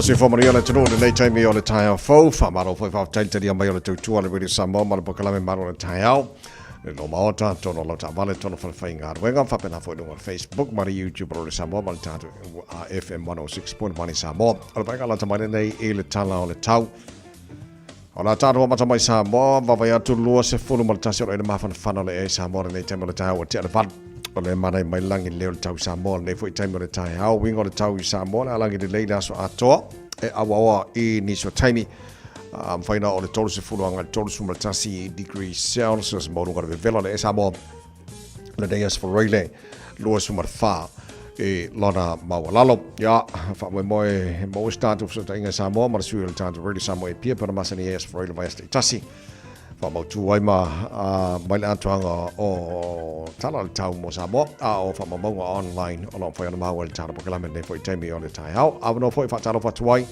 e le nei taimi o le tai hao paanga umala para maru o le tai hao Amerika Samoa whapena fwoi Samoa on Facebook mari YouTube whapena fwoi le tātu FM 106.1 malola bau ia le soifua maruia o le taurunga o tāra tala mai Samoa nei vai aso le tāra batu e le tai o nei. Se mai le talo tau tono ni sera nei e le vavai atu Alexandra pua o le tai au fa solo tuina langi de leile aso atos fululua maurunga de marulua nei fo yaso fa solo fo ina awaoa langi de leini so taimi Blenheims fululima maurunga de marulu o le so e le telo vainga Westport langi de leile taus fuluono maurunga de marulu langi de leile Wanacast fulfal maurunga de marulu fa solo na awaoa pa una wanga ni o taimi Timaru sfulua marunga marunga le so mana ia langi leo le tau Queenstown sfulfa marunga marunga le so awa pa uti muni se vanga o marunga le so sfulua marunga marunga langi le tau Nelson sfulima marunga marunga le fo yaso kai kora fa solo ina pua le tau langi le toile tau na so atos futolu marunga marunga le so in Vekango awa pa uti muni se taimi sfulua marunga marunga le fo yaso Greymouth langi le tau Dunedin fa solo ina awa Agi mani mar sapini mai sauche isi sifo se fulua maurunga marulu fa mawina mo nei foi aso ne ayo kana stete good morning ma lola por se fu manuia pu ora taiao fa solo ina awa foi ile nei aso futolo maurunga na marulu fa mawina mo kana stete nei aso for raile ile motu matu langi le leile pi chola benu ngoni usila kai taia sfului val maurunga na maru e ole nei fo yas for raile fa felo em fa talo fa le tino le la mo Wellington ma lo la borsi fu manu ile nei fo itai au fo fa solo na awa ora tau pa una wanga fa solo tu na fia na nei ange mari mar savidi mai sautes fu tolu ole maurunga na ole le maru lo e ile la mo Wellington fanga rei awa pa uti moni so taimis ful fitu marunga na maru lo nei fo yaso mana yesu sur mata go fio le line tauranga se ful maru marunga na maru le e fa solo ina awa langi le fo le tau post ful fa marunga na maru lu roto rua oka kwa sur manga fo le la mo to le yaso ful no marunga na maru lu fa mawina mo le fo yaso Palmerston North awa langi le tau fa solo fo langi le tau New Plymouth awa fa solo na pa una wanga lang le ni so temi nei pia fa solo fo ina awa ora tau le telo wanga Masterton le so lang le tau le vin Hastings awa pa utimoni so temi sfulima marunga malu lu Gisborne awa fo pa utimoni aso sfulima marunga malu lu kiri do oka fa ngar sifi lang le tau le so sfulfitu marunga malu lu fa mawina mo nei fo I aso fo right Tama ki makaurau au kilani no whanga whasalonga Radio Samoa le ilonga malam lamba le fafo ai wawa iatu fitolo ele maru no ele nei taimi ole tai hao. So wawinga langi leo le tau le so ele telo vaenga au kilani se fulevadu marunga le maru le efa mawina moreneas for reile tai hao pa audia oka e kafefe e pawari me ona audia ale langi le leia o lo whamamongo e la mai tau se fulevadu fo le marunga le maru le ea mainga yon tuatu langi le leile sa Lang de leila so fua so lua stofio na va yaso luma na yatu.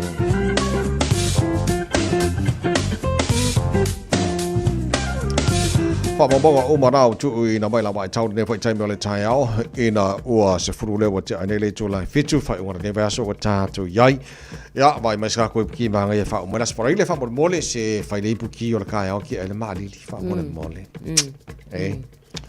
ska ko ki ma yo ni tai hau ma ia mau sa ka ko avoka ia avoka la ma le toast fo lele wala fa ngal pa ka e ma ko palu lele ka ko avoka fa pa ka le toast o ka le manga ia ma singa lauti ma wala green tea fo ia sui e ko samo ia wa so fo ko samo ia wa ka fa le kong la ki fo ka ko ma green tea ia o ka le manga ia sa o manga ia ia ole na le leona faile puti langa au fo de marulu ia e pe tua tato ile pe velo le buki de kai au ia ka fa ko mari ile le ai sa mai ngi kai au man marulu tato ka fe so le fa ngara ka le ngi so le se ale manga ia pe fa ke mai ka ko de marulu de kai au ai su mai fo le la le o so le mo kwa be pe la manga ia so le ka fe e se fo fa ngoi ko nga ka fa pe e fa ke ada usu e fa ke ile usu ka ya de marulu ai ma fa da wo dia ma na ya le ya na ba ga na le fo ile e fo i tatu ta longa la ke ka longa so ka longa ma ngai ya lo ki ra ku le ding ye au ya lang mo nga ma le fa yes yeah mana ya wa te lo ta longa ma ta na le super rugby yeah ta tu ta longa ma ta na le ta aloila le blues ia ma le hurricanes le meta ai le fitu ia ona so foi le si ta longa o le la ta la malai fo ia pe a mata ile nei fo weekend ta longa le Chiefs and Highlanders ia so ko i ma le Fiji and Drua and Waratahs ia ma ta tu ta longa na ta tu au alu ia ka ko blues ia fa pena la mal ta longa fo ile force mal reds o ta longa la na le weekend fa ta tia mo super up so ta si ta longa na nei lima te le fitu a mata tai ao le tia la fo le fa le wa uli e ta longa pe au ke ro ka longa le fai fiki o ti lot le taimi le fai ia so le marka ko la no mana ma le fa ia o ka longa mai ki ta longa na e mal force mal reds e lo te mau na uma le round robin ia on ta ko lo fo le poi le au la sa fa ngai lunga ia mo finals fo na ia le ia la fo fa nga solo ia le fo ia ta to liki NRL pa ki la ko le skamba le ia le Warriors le wa sa ngi ko kala ke mo le si au le Australia kala kama le met kalfe po le ngor kama le samanu kama le leki le kama le sori leki kasina kama le ia le Warriors era o farong no ko le o sangi ko kala ke markala ko o Australia em sano e fero lo ngai video nga fo yo sangi kam o le menge la ki kilo la ka mi ngoia le me la va ko ke le o sing fasiling la sori ia ai ta longa le NRL ia le do la ka lo ko wa ka ia aso sa o le aso pa ia ta alo ele au pa ia ia le ta alo e male Broncos o ta longa a mata fo ia le NRL la to West Tigers and Sea Eagles le ta alo ia ona so ai lola le ta alo la tai au ia fa pena fo le Roosters and Cowboys la fo le Fitsu Eels and Storms ile la talata ko kwata se fulu Titans and Knights ia ole ta longa mo monga la sal ta le fa ia ona so ai lola ia le mal ta longa le up the was ile te ole ono le fiafi mal Broncos ia mal ta longa mo le weekend le Panthers and Dragons Kana ne ta lo le madie ma le Bulldogs ia le bat yes ia la piki mal Dolphins o le kia se furua ia so le lam ta lo ngana ta am ka lo la sa so le e ma ia mo fu ka lo ngari fa o le so la ko ia ni ia le lei so o te le na ta lo ngala fa nga so lo foi ile fa o ngara ia so o titilo atu ngal bana ese mai ta lo o bainga foi e te le na tu e ni so ta to mo la lo tongi me accommodation supplement ale malo o titilo atu le forsanga le minister e pe ai for nga mai la fa solo na suile titile e le fa ngal bainga ia wa te lo tasile bainga sul fa il to te lo nei ainga foi le mau na tu pe mo ya wala nga kaunga qualify le income na ainga e fa ana grant mai le accommodation supplement ya te lo le entitled to te lo tanto ba ku le sanwa nga le minister ya Louis Upson Ya ole ngai swinga lo kau fola mai. Ya, mana tua foi langa le wa already au mai le faata foi le el palemia. Ole ama kwa I tight lava foi I budget. Po cashier is splash out foi le I funding is SSO. A fia foi la malevaenga la le pe ona sauno I lo sunga foi le au. I le pakeki nga mata mai le patiti lava foi paketi lua felua lima. E le I se tulanga le pe ta ila le taimile nei. Ole foi la ole ama kwa ko tight. Mana tu e lava vaenga me fai unga ka entitled ile accommodation pe afa apea o le fo ika ke mo mia le pengi fiki because it's one of the benefits e ma fai ona mo e tato le ngata e tato tangata lau tele fa pe na fo ina yalo mana I fa na wa onga e yai fo yala to pengi fiki fa pe accommodation it's sa wa ona entitled yai a fola yai afa apea fo ila o le watertight o lona winga wa ki le ai onga makikiva fo ile wa ti le ona langona tinga ia ai mai se ole mama fo le avenga tau tar so fonga fa inga ta tele mo tato uma but o tulanga na o le fo fa lawi lo mai onga o le already au mai le pre warning mo tato ia lona winga o se tulanga fa inga ta tele le ka ko ke anga ia tu ia but it's lo mau fo ia tato le fa mo I le fo I vaenga ina ia mautino e ia se plan B. Yeah, sawa.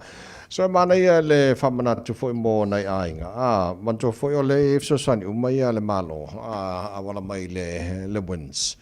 Ia por working income foi le mo ainga tanto foi le mana mia ia pa wala le langa mo sili mai. Po le te le o le to atu pe mo wala mo ale ainga foi le. Ia na fu le iai watu ala tu le income ala ainga ato. Combine income tamama tina ia manisho lo ia to fale foi le ia ba ko kile. Ia ringa le afoi ele mo tanto le family ai le al facility ia ngai available nga so san foi le mo tanto me sona ai ngala tau fa so sol tongi no fale ma fa pena le les full fitu lo tau tu la fitu le tau tu ala samos lima eva tolu mo le ne fu kai ma lo mai fa fianga mai aswa na na tanga mo felis me kai le fa ponga fai o nei foi por ba yasol por kala menga pro tania think a minute on top so tai lo samo para sur el talo de samo e ma lo se fo yo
I'm Annie Pulitiwatua, and you're with Radio Samoa 1593 AM. Just think a minute. It could change everything.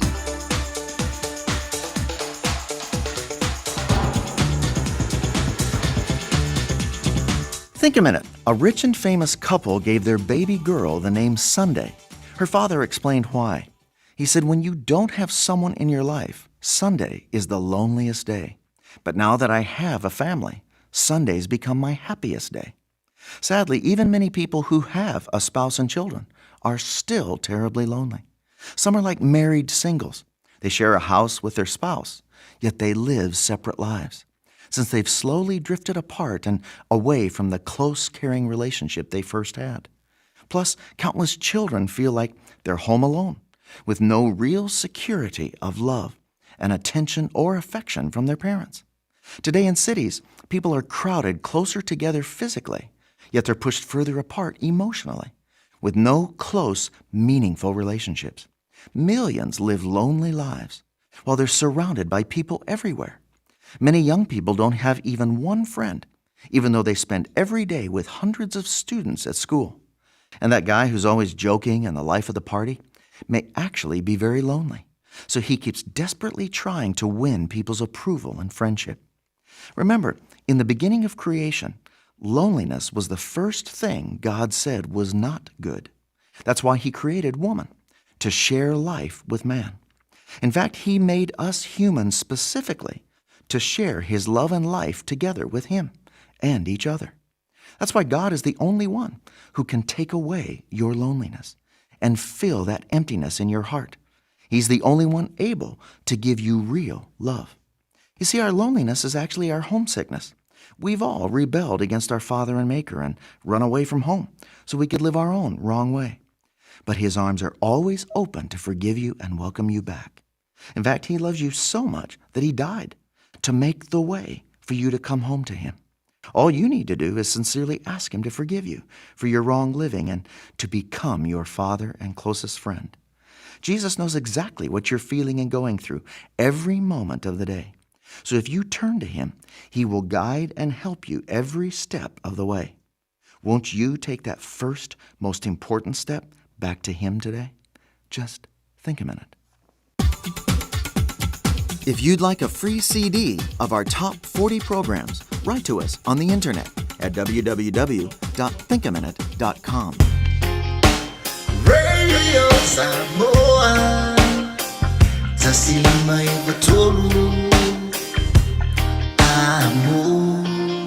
Radio Samoa, tasilima ivatolu, amo. Tau mo e radio Samoa no no se fulu mana fa mino tela mo tane le tulai fitu le nei foi as for raile para masini ai e lo mo wa mano le tanto malu le tai au tala no twai su le tanto radio Samoa e pia fa no tele me lo tupu Samoa ya ma mai foi headlines mo le tau rongo lan tu e taro tala mai Samoa pa tala vanu mana mo talo fatula wa fionga le alo li le nei foi tai au as for raile le nei foi va so malo le fo lau le nei va yaso. Ya, so ko manuia te o te sala fa te ko le tu me te vai. Ya, ma lo ko ile te walo ka ko kasi nei vai ya. Ma lo fa te fo ile tau mai le tanto ngalwenga fa fatasi. Ya, o tanto lavo ni au na mo le tino. Ya fa ai lo fo me lo tu puisa mo ma nei fo tino ni sila ma mo lo lang. Ya. Ye.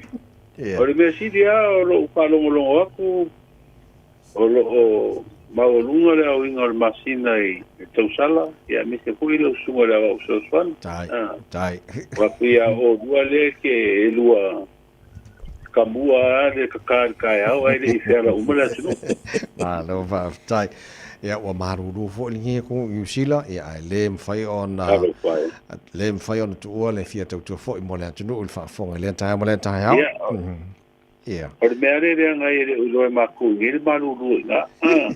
Nga. Konga ke ngese fa ko ile bidia. Yeah.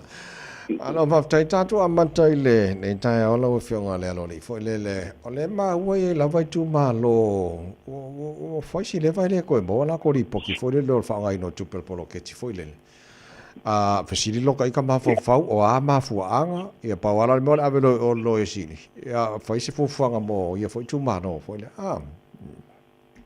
ia wa le tulanga na wa le fua ku e tolu o le milionga longa kolu lenga kufa ai karo longo le palo ka fa po se ile fa ia ia ia tu malo fu isa ia la tu se le ni ele I uma ona fama tu ia le miliona la ia to se la wa fela tu ma se la wa fena ave mo ia o le langa karo longo le palo tau fi uma lo se uma palo o tu pera na o le ia pea I tu malonga fi le la fa pele wa si o le ia inga se longa va kuri poki o fa ngai no stupe ia mangingo le ia no fa matu lo le o le si va ngala tu ai peila o le o le si tu langa o le la o mata o tu e fi ngalo le o le pa bien o mai le fono matu tala il va a sonne o le la wa le tu mai esa fai pule ma te fono I comitio por fa vana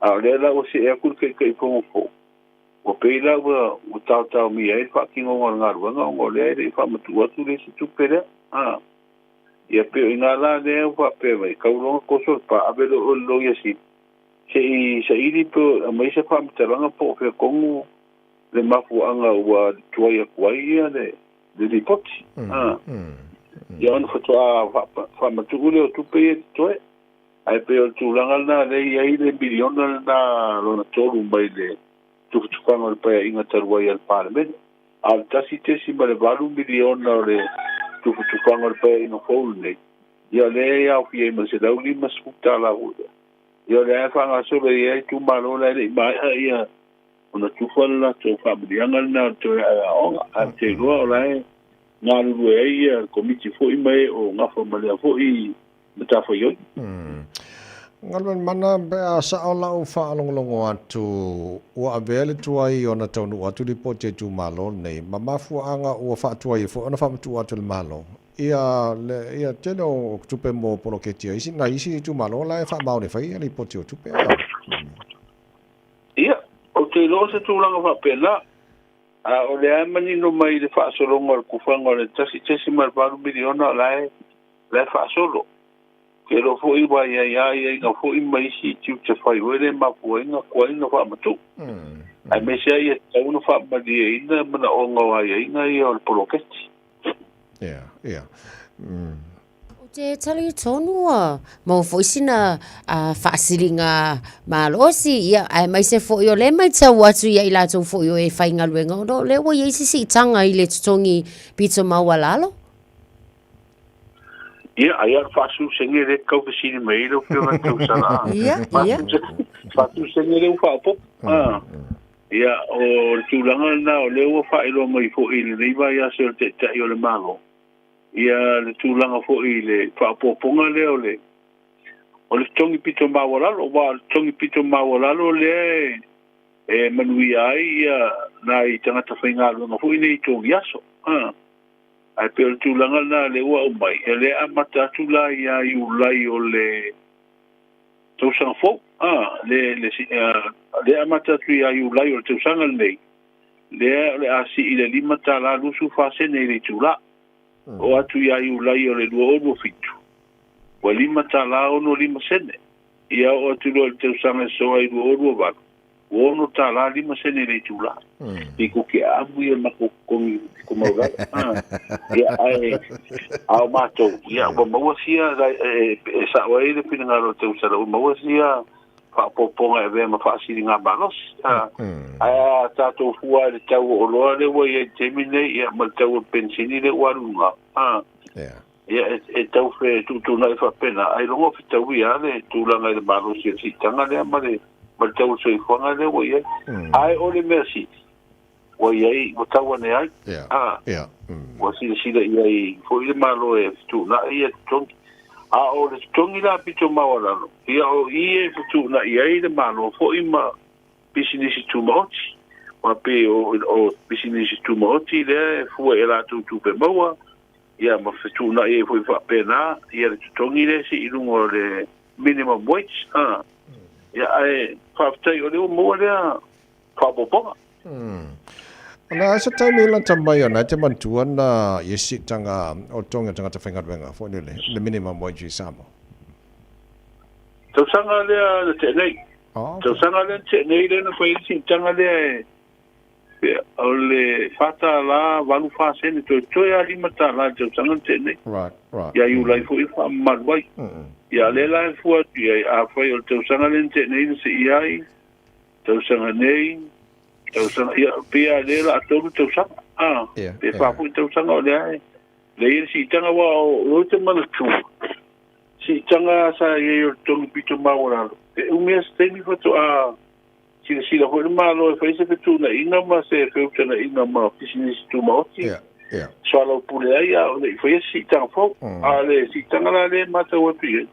E sa wa la tau sanga ya le wa so ma le tau sanga po ma lu o ba. Ya la so tau sanga o pasu toro pe no si tanga. Malo fa te tele va tuna no ngal mal mana fa ilo le tunu o ta pedanga mo le tau lungo ta ro tala masamo pe ta va fa bon mone. Oleana tu la ian wala wan na file fam sinonga ko ele nei pale ali tasi mo ni ba hu nei o atu fam sinonga. Le ua fa ye mo ri anga le pale mi ngale fam sinonga por contempt of court. Le la sa tu la ye tasi fo ye mo ni ma fa ilo e mo ta urbanga ia. Na fa la fila to ele fa tu ele tu sa mo tasi le mapu anga na le o tu ele tama le na sa no fa am sinonga bolo na to lua fa ya la mo ma le la o ye le fina ngalo le fa am sin si ko i me fa am sinonga e ta pena o ma tu fa am talanga nei mapu anga ia ona so no fu le va so fo ia ona amata le ona so e ia ta ku le fa am sinonga ma lunga o le mai ale fa lingo tu manga nu o sa mo ne ngalo le sa fa ye le so na fi ta tu mo tu se ba i mo te mo mo ia o so ko li si o lo ki o tawa ma si dia wa wa la lo ye nei fa fo wina ma su wi o le kulenga po o le palteni malo le Samoa Beach Resort le sa ngo mo mo le Sheraton Samoa Beach Resort i Muripanua mata wina i pena ta fa ilang fo ia e lua isi po tasi po ia baba ia tu ia wa litorina ia sa ta ba mo mo pe sa pa inga nga fo to fa fo fa le la ia ide po tasi litorina le wa amata na koleni ia ma fo tasi la le mai na i sa lua e manon tai ole fia tau o le basa lo le ngo le fo tasi ia le ufa po po tu ai ono fo tasi e fa pe fa yetu ngore ta to tu tasi masina fo ia maltasi o tala nei o sepalei. O le fia pena nei le whanga solo ai le tāmusanga whai pelea le rapta alo le malisi. Le iei tō au futu le masi i mai niusina. Te lo le sa whai le awa o le whairo inga nafi e wha whairo iei le au masi i le mai niusina. Taro si e maunto manu malo, te vai mal tau tanu. Sawa. Le tino le mai mo man fa fo mai fa lo tele ta talo mana pa tale malu le ta nei taimina New Zealand o ta na le va e Samoa. Ya le ai tau tele fa to fa fo le ta mal ne va yaso ya o la sta la mai la mai tau mo ne yaso mal weekend. Ya o le tau le so o so video tau o le tua loa. O lo ofiti ai lo tātou o sinu mai au mai au mana i timo e a fiai sa mo i nisi o taimi e le o iai se whautuanga fwoi poni lapta inga o whaamana sia mo lau whanua o le tino. O le tau mo ponu masawa i le nea sapareile ko mai le ofisa le tau e langi le lei se i avanga nā timo kuku e iai i nisi o vaenga. Ia, tala leo le tau o le whainga o le vaiat. La fia ngal mana fa malo fa te tere lava au nanga fo mal tau mal tatu ngal ngal nei ta nei fa so to mo vi fa mal nei aso mo fo le weekend ya mo vi fo i de fa ngal ba yaso le fia ngal mana tu mal va tanga pa ye tipio tanga pa ye sui ol tanto radio Samoa pio ya male fa lo tere no nei va ngal nai Samoa le fa ora nei fo va yaso ya na fo ba tu tanto tala fa lo tele e le tau longa na au nanga pa tala tula e balu e le tau nei tau to mo radio Samoa sfolima e va tolu amo. Tāna whamia ngas whana ora nei fo i tai au fau male aso se fulu mali nei o masina o me.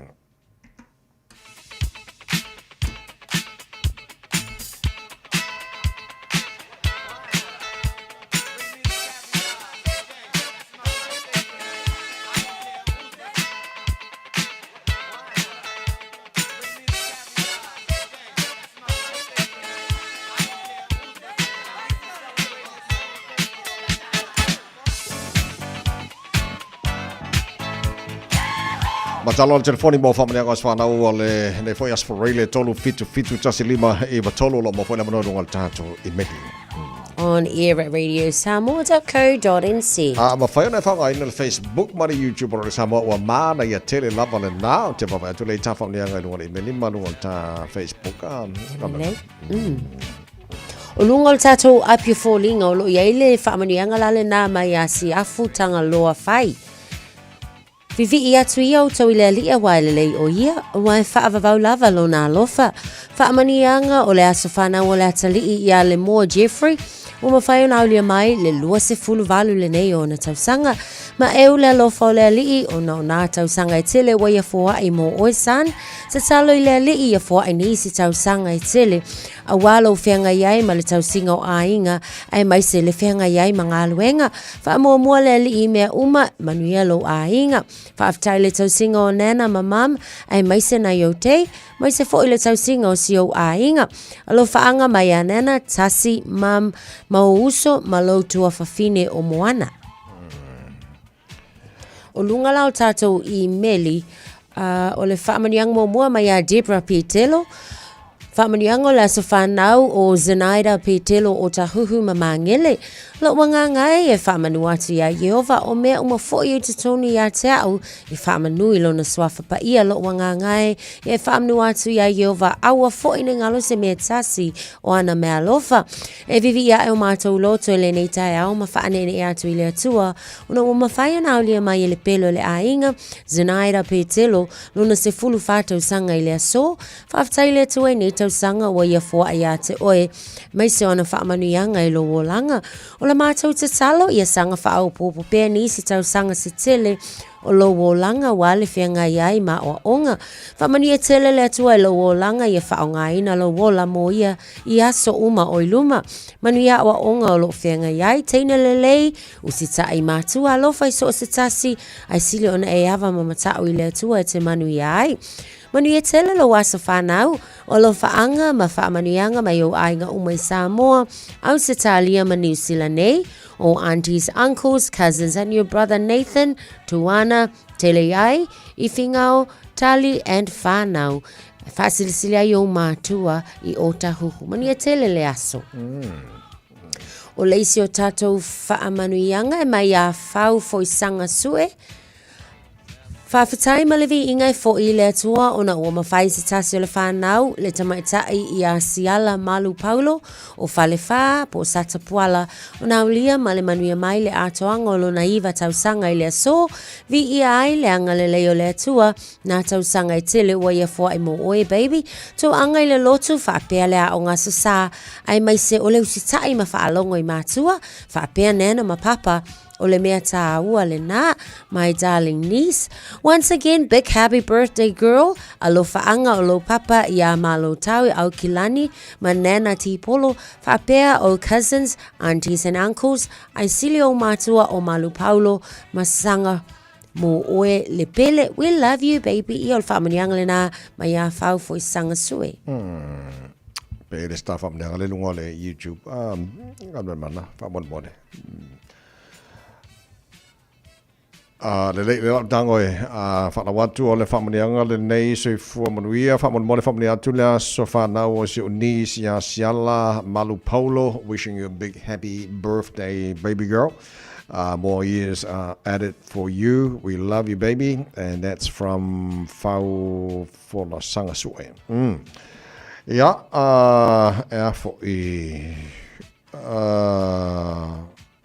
o whamanianga nā I kai o ka konga se ko sia ki akwa mo e ke o e se fa mo ga pa o ya ga o e ka fefe e le ai sia ki tasi sa ki lu ai le ai o ka konga le o le pesere nei fa mo ni 20 pulenga ma fanga re sa mo mal tana bo kala ben le atu no ma o le tai au mo le atu no fa na tu lan tu as fa na nei aso Hai Sofia firma ngai o las farele happy birthday tes fluiva la ba le solo muli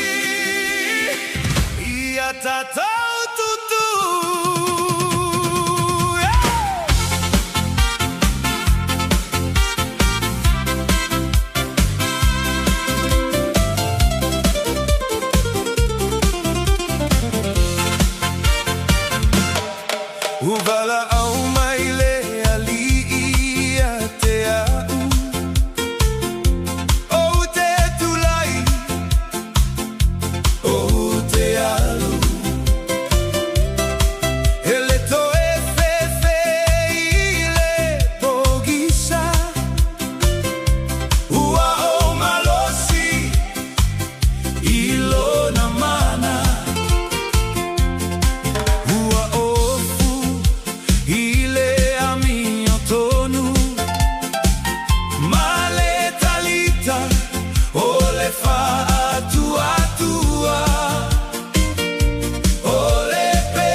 Eva Malipese, Malol Fafonfonga Samoa, Malo Foileva ile musika, Radio Samoa #1 New Zealand Akoa, Simpson,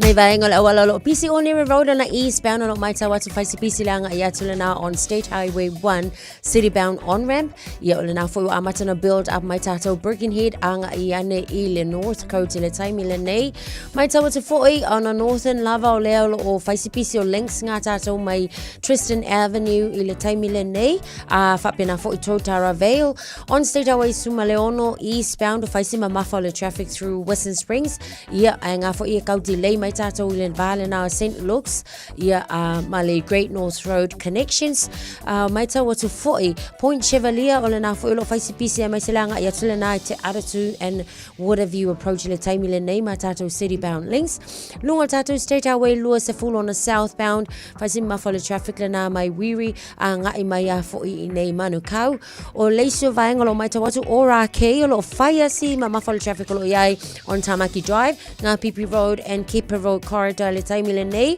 Remuera Road Green Lane East Market Road o lo mai tawa to time ile nei awala na for o lo faisi mama for traffic o lo yai nisina vaengo maswing o tato awala isha vaenga nai okay tato avita vale to solo minute na ta leo le to la vale Tala valo tato tala mai sa mol taulunga foi na tala mai sa mol nei foi vai yaso o tato yai tato o siasi tono Latoile Enterprise Motor Group in Marukau o tasilo company o lango malosi ele proclame malu o le taiao ale Radio Samoa le sunga kusa fia le tele tavale o la faiona mai moina ma fili mai ai per ferne ele Latoile Enterprise Motor Group in Marukau kuso fa mo tabi le taiao malo le se fo mori ya malo hole tawa tai malo le usule sunga la au ya me se fo tau salad le taiao fo malo le tu fo mo se tatu watu Malo paftaile fatas mai le foi taiao e il maru lu ia ka manga ia yor suar ka vale ya sa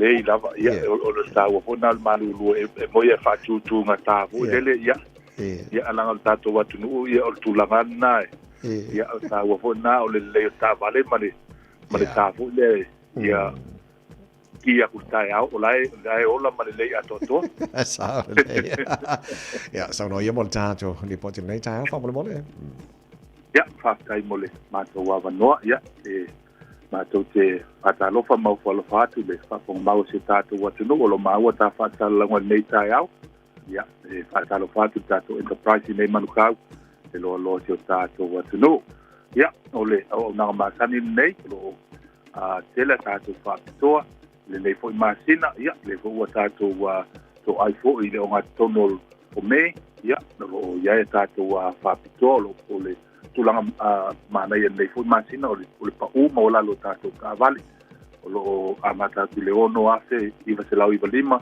ya mai o lo ai va ale to telefone le malula tu no lo fa mai foi tato pa u le ngatai ka vale la iti en o le tau mo fiol pensini ya me se fo tulanga fo io tanto ta vale hybrid ya matulanga o EV ya po electric vehicle solar ya po tulanga na lo tuturi lo e to telo la tunu ya me se ta vale ya 1.5 ya 1.8 ya pe o ta vale na ele le fuel consumption fo le mo le tau ta tu tini ne tula a min le ne fo i ba ta o There is also going to avale tato apu yo tato van ya po people mover ya o mano no ya me se atelo tato SUV folia iso se vai na di manufo mal fitu no fo ya peo na lo telefona li faele to tele ya o tulanga masani ya fa peo lo e dungal marketi ma na ya to le sumata mo de mayo o le la ya do le mato be trace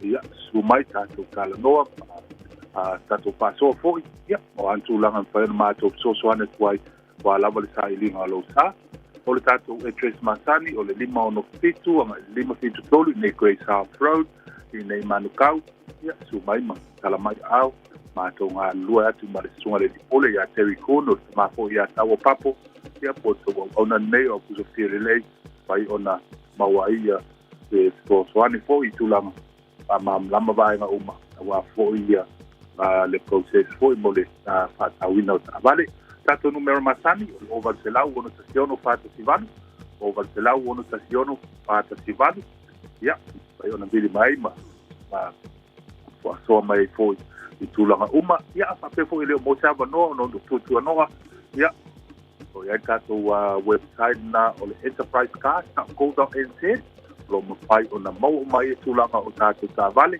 mai foi na mai yo mai lo finance lungo o le link o altapo o tavale tasi ia fa pai mo fie foi ta fa pele mo sava no e su mai ai ia mo tulanga uma ia o tato lo ia tato finance le in-house finance lo no winga e tono le tula ia pai foi na mo le tali o la sanga ia fa tai lo sunga le ia wa mo mato wa no ia mai foi le ia ma tala ia man ia foi ia to en on ia so I fai va foi matiute ia lo famia foi le tuale tapo ina se tato wa tunu tato te wa foi le vai so po ia lo fa maleanga le tua ma bien ia so ko so fafte mo le potil nei tai au mo ia fai val nei so mo ia foi le weekend ia papena foi lo va se lo ta la mas foi ale so ko so fia le mai le tautua al enterprise motor group Marukau company lo la ma si le tara po kala me ma le tai au ale radio Samoa toi fitu me no tolo tolo ta le to la bal Wa ma fai nei ona fa want to top up ale Digicel I lungo le penga ta fa ilangi ale ClickX Pacific e ma fai foi ona la foi se leni I le mai cash ale Digicel I Samoa tonga fiti ma varuatu I le na ole lima ta la ele le rate aso taitasi ma e fai ngo fie foi ona e listalai asisiane I le clickx.com e la foi so top up ale Digicel be la foi so tupe I le my cash ale Digicel Samoa tonga fiti ma varuatu morisi fam talanga vla ole olu tasi li maono tolu fafa olu tasi li maono tolu fafa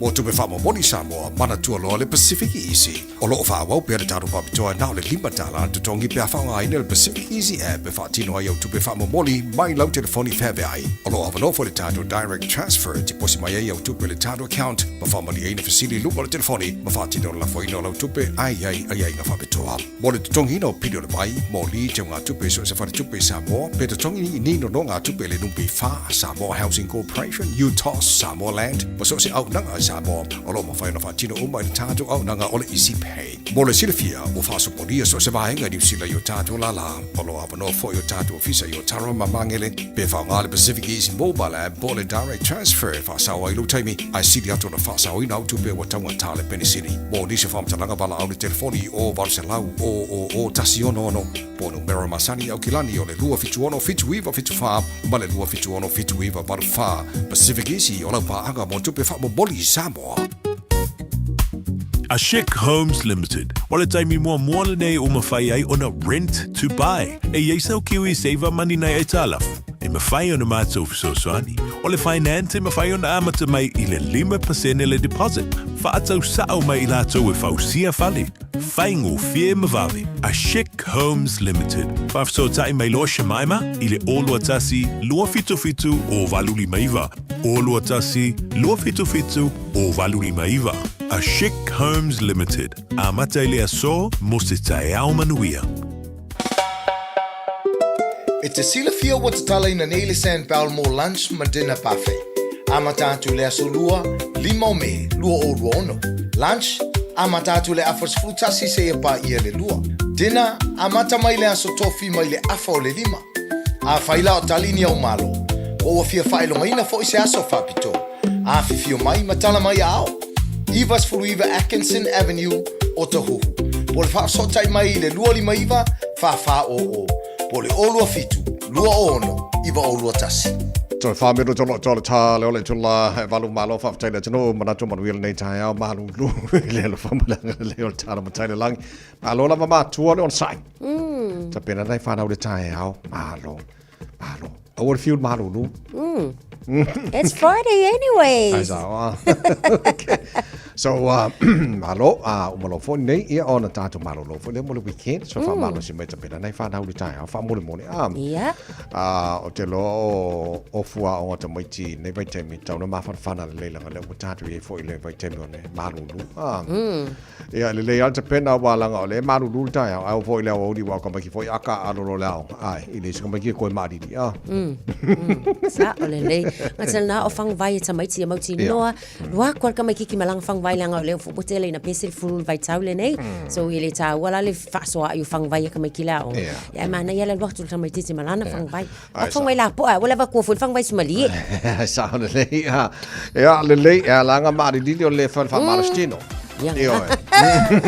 ia fa vivela ia se fa pero mai ka ko mai lo fa marstino so male to no tala mai sa mora nei foi mai so ka ko bo ia ya alwa ngai dunga Aya, au safa. Aya, iya, alwa ngai lalo. Aya, manaya, tau au. Lo wow, aya, au safa, o luma, o tua. Aya, tau au, luma matua. Iya. Aleluia.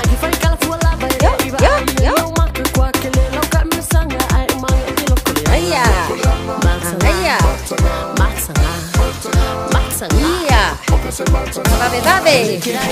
Yo. Aya, luma. Yo. Antafa. Atayay, aspiray. Awaleka, ata. Naya, luma.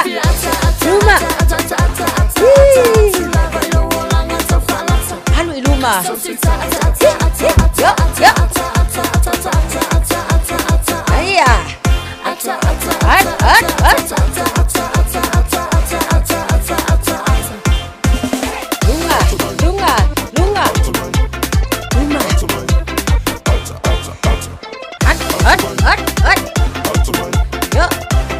Kaki.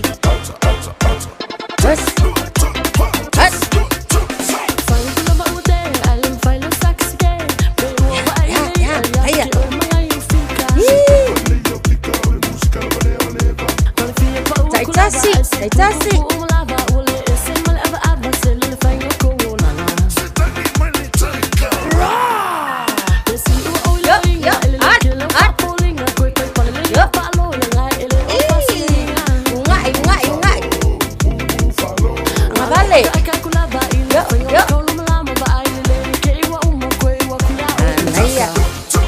Sekunde.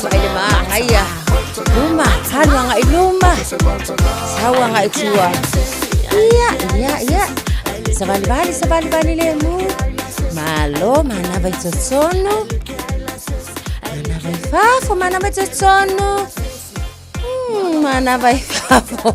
Manu yetsele lava. Te fai ungole nei vai asu soi fuaia. Ta lofa lava. Ole si ufofonga le nei o Samoa.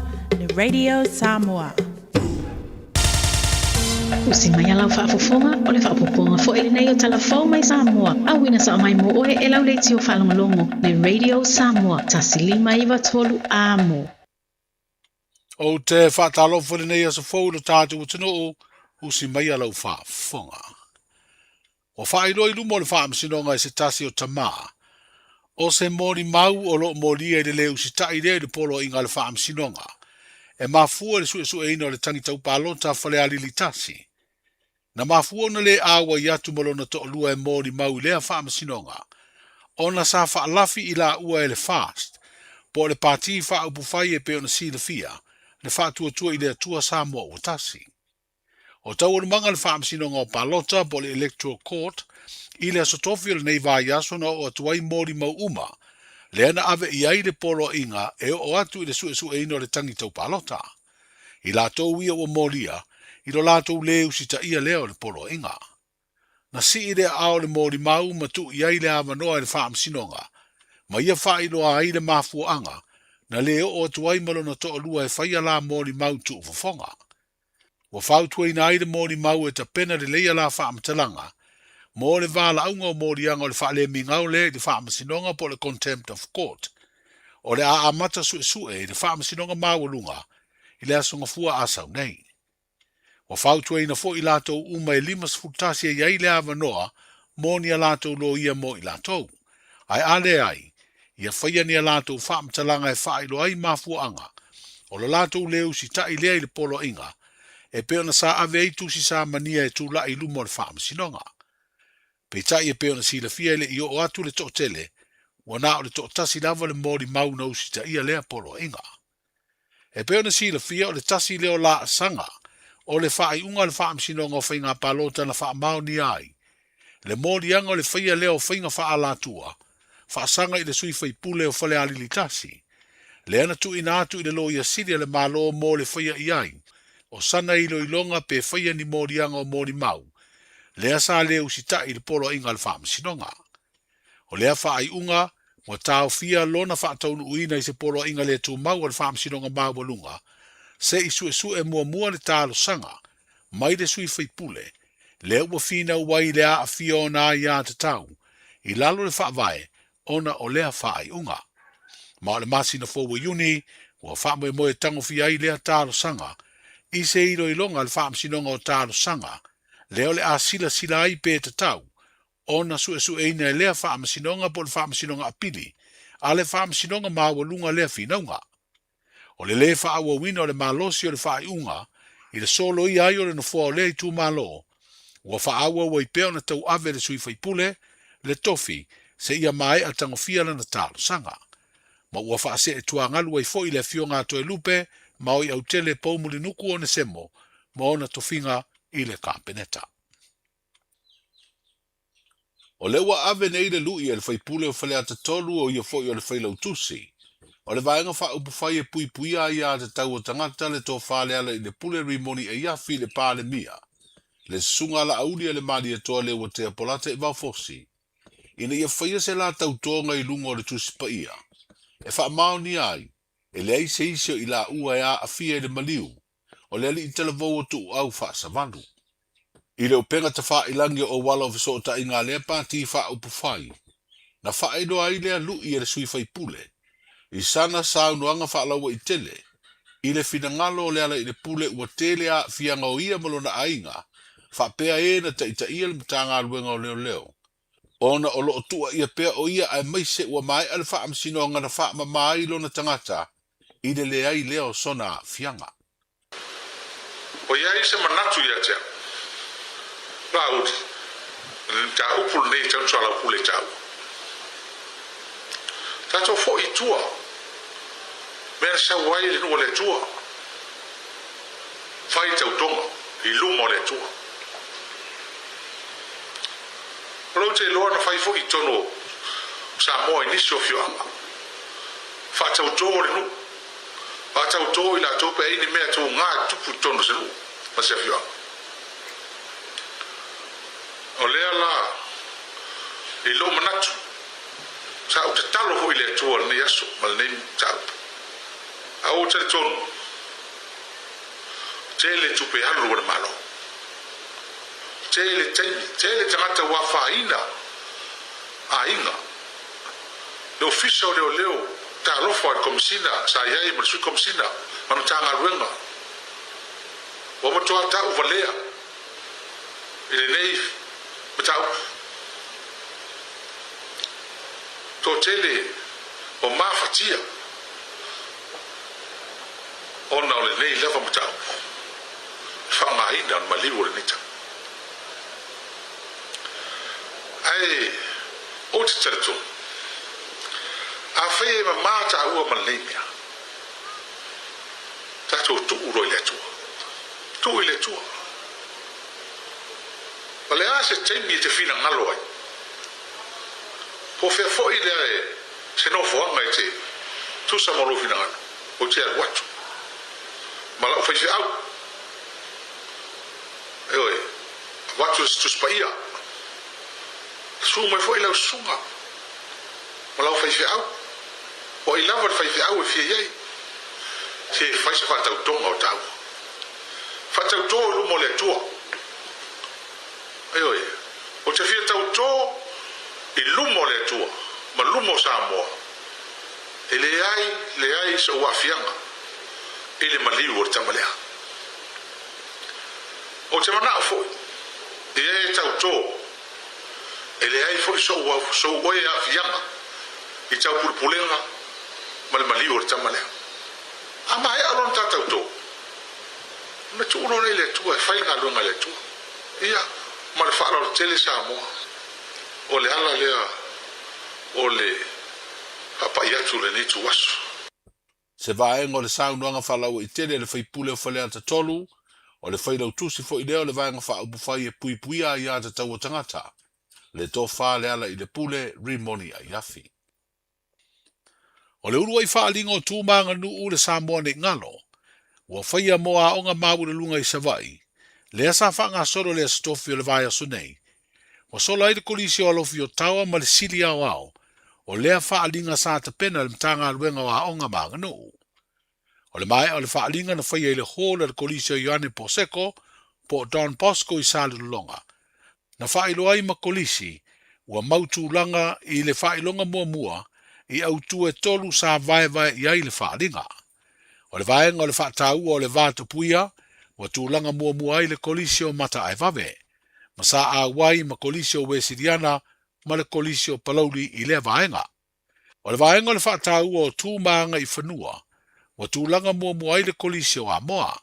Aina tautini o ai le vaenga lea ma le kolisi o Ioane Poseko, ma le kolisi o Savai Sifo.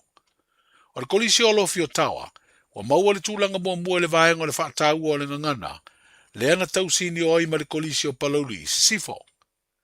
O le tūlanga lua ma le tūlanga tolu e le whailo aina, ai ua whautu aina kolisi na tausini o, e maua mai le mtanga aluenga po o ai ua maua ia tūlanga.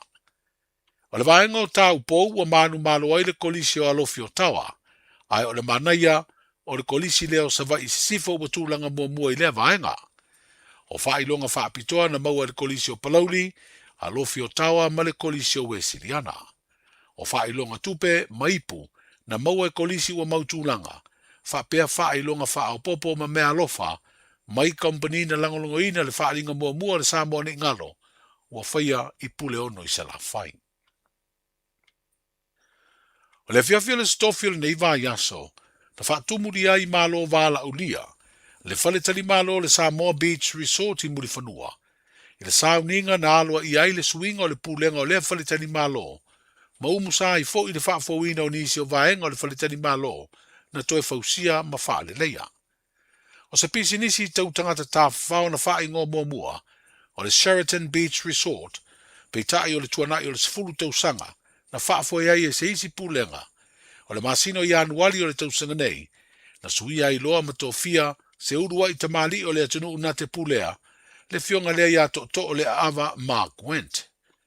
O whaalia le pulenga o le Samoa Beach Resort, o suinga o lana pulenga o si ti aimala na tautua mo malo tā whao.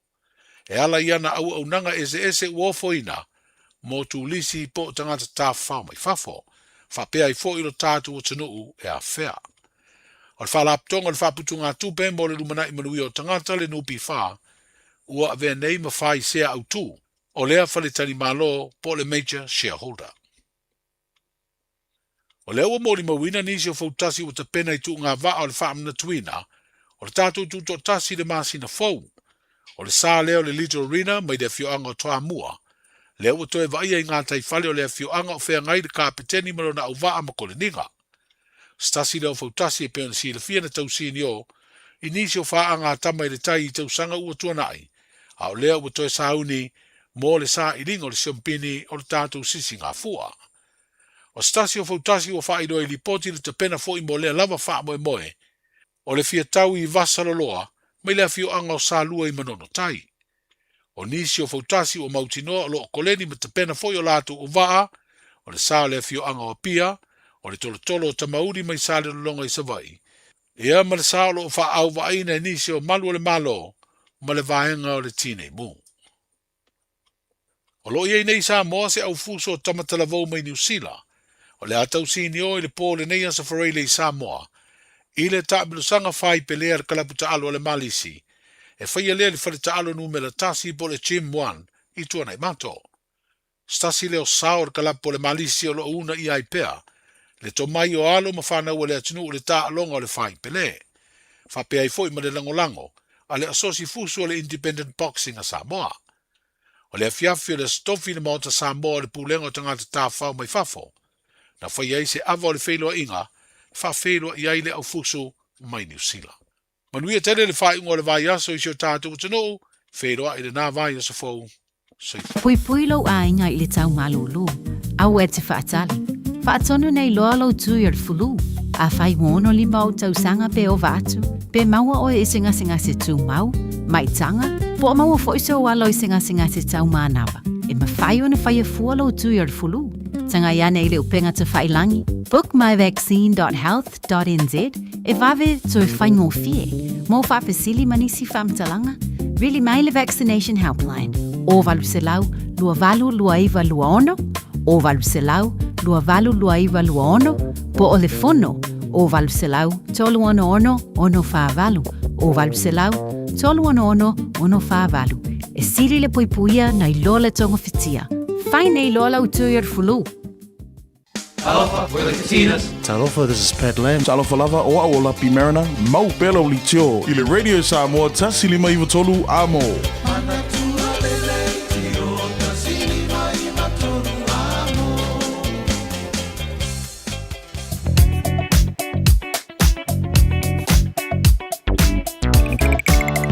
Good morning, I've been talking about time on the time. I'm Malo, the Foy Malo, the Sila Malo, on the side of PC for you on the wall and late time on the time. Fo, you're not see if you're the layer, and then got all the to know what I do to Mangan. We're going to find one of my aspects up and for the Momorino, and I found out that on up.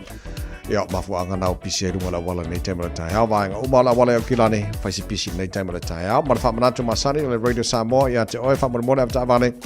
I will find more when I found out. Colosino on the wall and late for time. Fo. Ia mo sa ngore bona I whanau, au so na whasa sa ina lau ta vale. So tela lungo a wala lo faisi pisi a highways I le papa atu nei te mo tai au. Ta tolo malanga mai sifo highway se fulu valu mai Green Heights pasi mai fenua pai ya la pisi ala flow le ya ne foi time tai au la okay the link about se fulu valu ngai le se fulu ono mai West Gate la ma nei after Apoloka le se fulu ono malanga mai le sifo ngai tawanga ki la city bound le se fulu ono around Morningside and Western Springs pa wana va ngai Apoloka ma nei time tai au so what sa se fulu ono tawanga ki la nei after mai le se fulu tano I point se belia. Yeah, la foi mana flow mai around Roscoe de o mai on hanga la face Poloka pasi mana on hanga flow de day a fele mala va de los fulu a la pisi la flow fa wa mai de los fulu la mana ya flow southbound de los fulu ne foi time all the time how city bound state highway 1 la foi flow de lay now around Mount Wellington city bound state highway 1 la face Poloka ne foi time all the time how like okay malanga mai no shore lunga na la wala 8 and 8 time out after vale to all time level on side to mo sa ngale mulanga chu chu mga wenga le ne foi time phone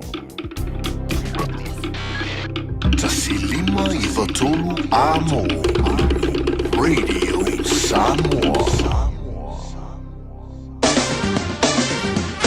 Vai ngala tamale nei I le tala o le tau ne foi tai au te nei vai Samoa lo te baba ya tu lo se fulu tolo le ile mafan fana po le vevela le Samoa nei taimi o le tai au e tu mawinga langi le le tau e awoni so taimi Samoa I'm fine on the total fulu ngal total futasi degrees Celsius mo ngala vevela le Samoa le so lo se fai lo na ba lo pa ngal tala proklame America Samoa fa pena hoi Samoa lungo le Facebook ma le YouTube ma le FM 106.1 in Samoa ma lo se fo manuia ele ne foi tai au fo fa tala fo le mano le no so se bang Australia le time le tai au ma lo la por sui fu I volo ele manu lu ele la mo Canberra le time all le tai au fo mai la vai tau la fa solo ina awa ora tau ina so atore le mo Canberra fluiva mo nunga na ma ro e fa ma wina mo le mo Canberra le so malo le tino I Melbourne ma lo la por sui fu manuia le time le tai au fu tasi o ele manu lu le vai ngole tai au fo Wingo le tau fa mawina mo Melpone la fa solo na susulu matango file la mana ye la ma fanfano le los fulua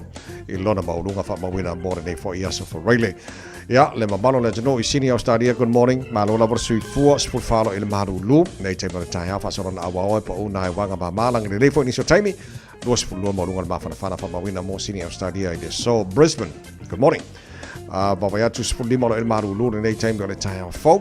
We're going to tell Brisbane la fa solo na awa pa timu ni so taimi. Los fal malunga be vela fa mawina mo Brisbane le so Perth Australia good morning malo si fo mo wia ivolo I fesi maru lu te tai ivolo yai. We're going to tell the so la fa solo na awa pa fo timu ni so taimi los fulu malunga ma fa fana fa mawina mo Perth Australia ele nei fo yaso te na vainga Australia mal tuna ko ele tau fa mawina mo nei fo yaso fo. No whanga whasalanga Radio Samoa tama ki makaurau au ki lani maru ruru tai au balu lo iai baba tu whafo ola kua banga yele langi le lei au le mai ngai tai au so ka fe for mai na ba tau en faina ona ma fana le es fulvat lona maulunga de so balu lona ba wala lo tai au pe au dia tu sa le lei ale tau nei matai au tu sa fa mo ala mai tau langi le lei le tau fulvat maulunga de maru le fa mo wina mo au ki lani le swa tai au asa pe au dia langi le leile tau, langi le leile sa fua so lua stoffi o yaso o luma na iatu. Fa mamonga o mana o tu ina mai la mai tau ne foi taimi he ole tai out to mo le Radio Samoa ina was full baru o chane le tu la balu taro tala mai Samoa pe fa fonga le tino te fa sala wina pe tali tu la se full ma le do le o le so ma le fitu po ana nei. Mori fafte tele ele sui al tanto Radio Samoa pia le fionga ngam mana tu mana tanga ve tipi tanga ve ma lo fafte tele le nanga ya lo longo pu ile Samoa ya te ron so se mai ngor kelopel tele no tupu Samoa ya ta walta talo mo Samoa fa mon mo tele no tupu Samoa ya ai mana yele no fo talo mo mo ta sang fo ya mo riela tuno mo riel fa nga malo mo rio ta tu tanga o mo Samoa ya mal tele mo lo tupu Samoa ala lei se fulu mal van afo tele tu la balu o si mai la mai mo la fa fo al tau de vai aso ta to mo fa Samoa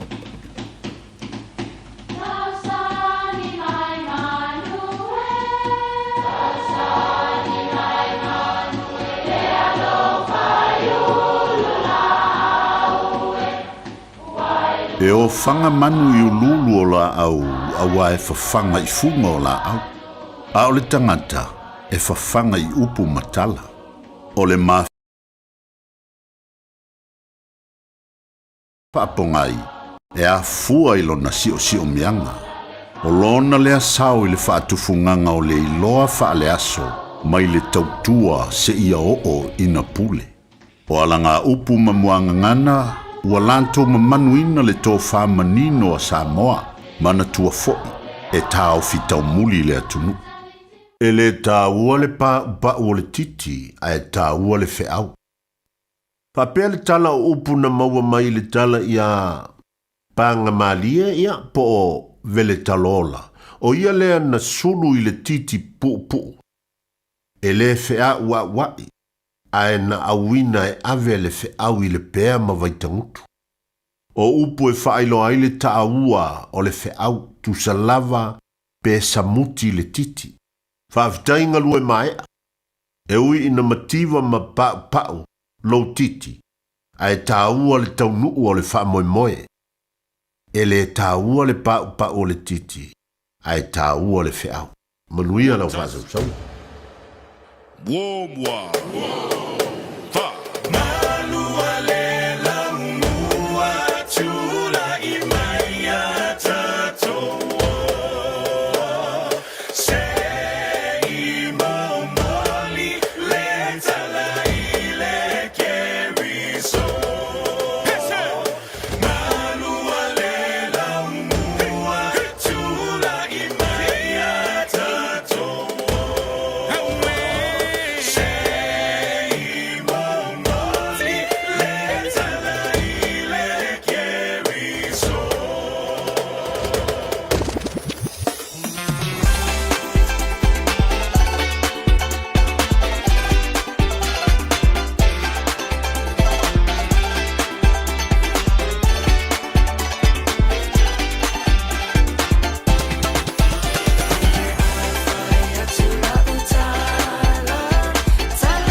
tolu a mo. Radio Samoa.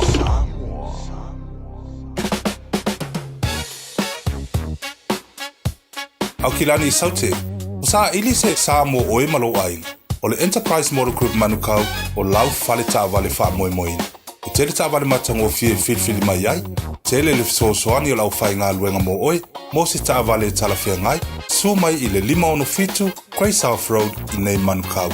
Asias fo i le upenga ta whailangi enterprisecars.co.nz pe wala au mai i le oval selau 5 Enterprise Motor Group manukau sa ili fili ma ave loa lau tawani.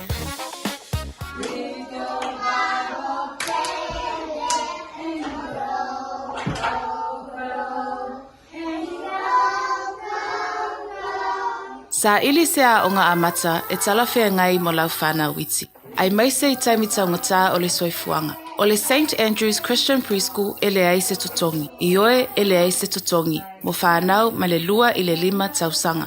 Ta tala i le asonga fua i le aswharaile. Iwa i le tae au anga i le tolu i le afiafi. Vili mai loa le St. Andrews Preschool i le oiva, 251-535. 251-535. Toa tusi se Fulu Valu Station Road o Tahuhu. O e fufu e whaatau ese lo whale. E te manao sta ngate whaanongo ia oe, tau tua mo oe, ma malama i launga ngana.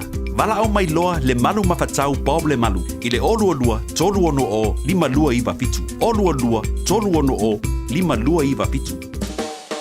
Au kilani wa esa au ni. A fio mai loa le Harrison's MZ i o Tahohu. Le fale ofu polenisia pito i sili o na tele ai la e moa liin te mai ta e mawhanau. Mai ia e sui ai la e o oi mea lofa ma Sulvania e maua o mai ile no fuanga e tasi. A fio mai mawha ilo mai le Harrison's 20 e toa si ai le 20% mai uloa ufa pa uina. I oe ta o mai le Harrison's 20 ma surfe ai le 20%. Le Harrison's NZ i le 23 Hall Avenue o Tahogu e te le fiamsia.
ai ai.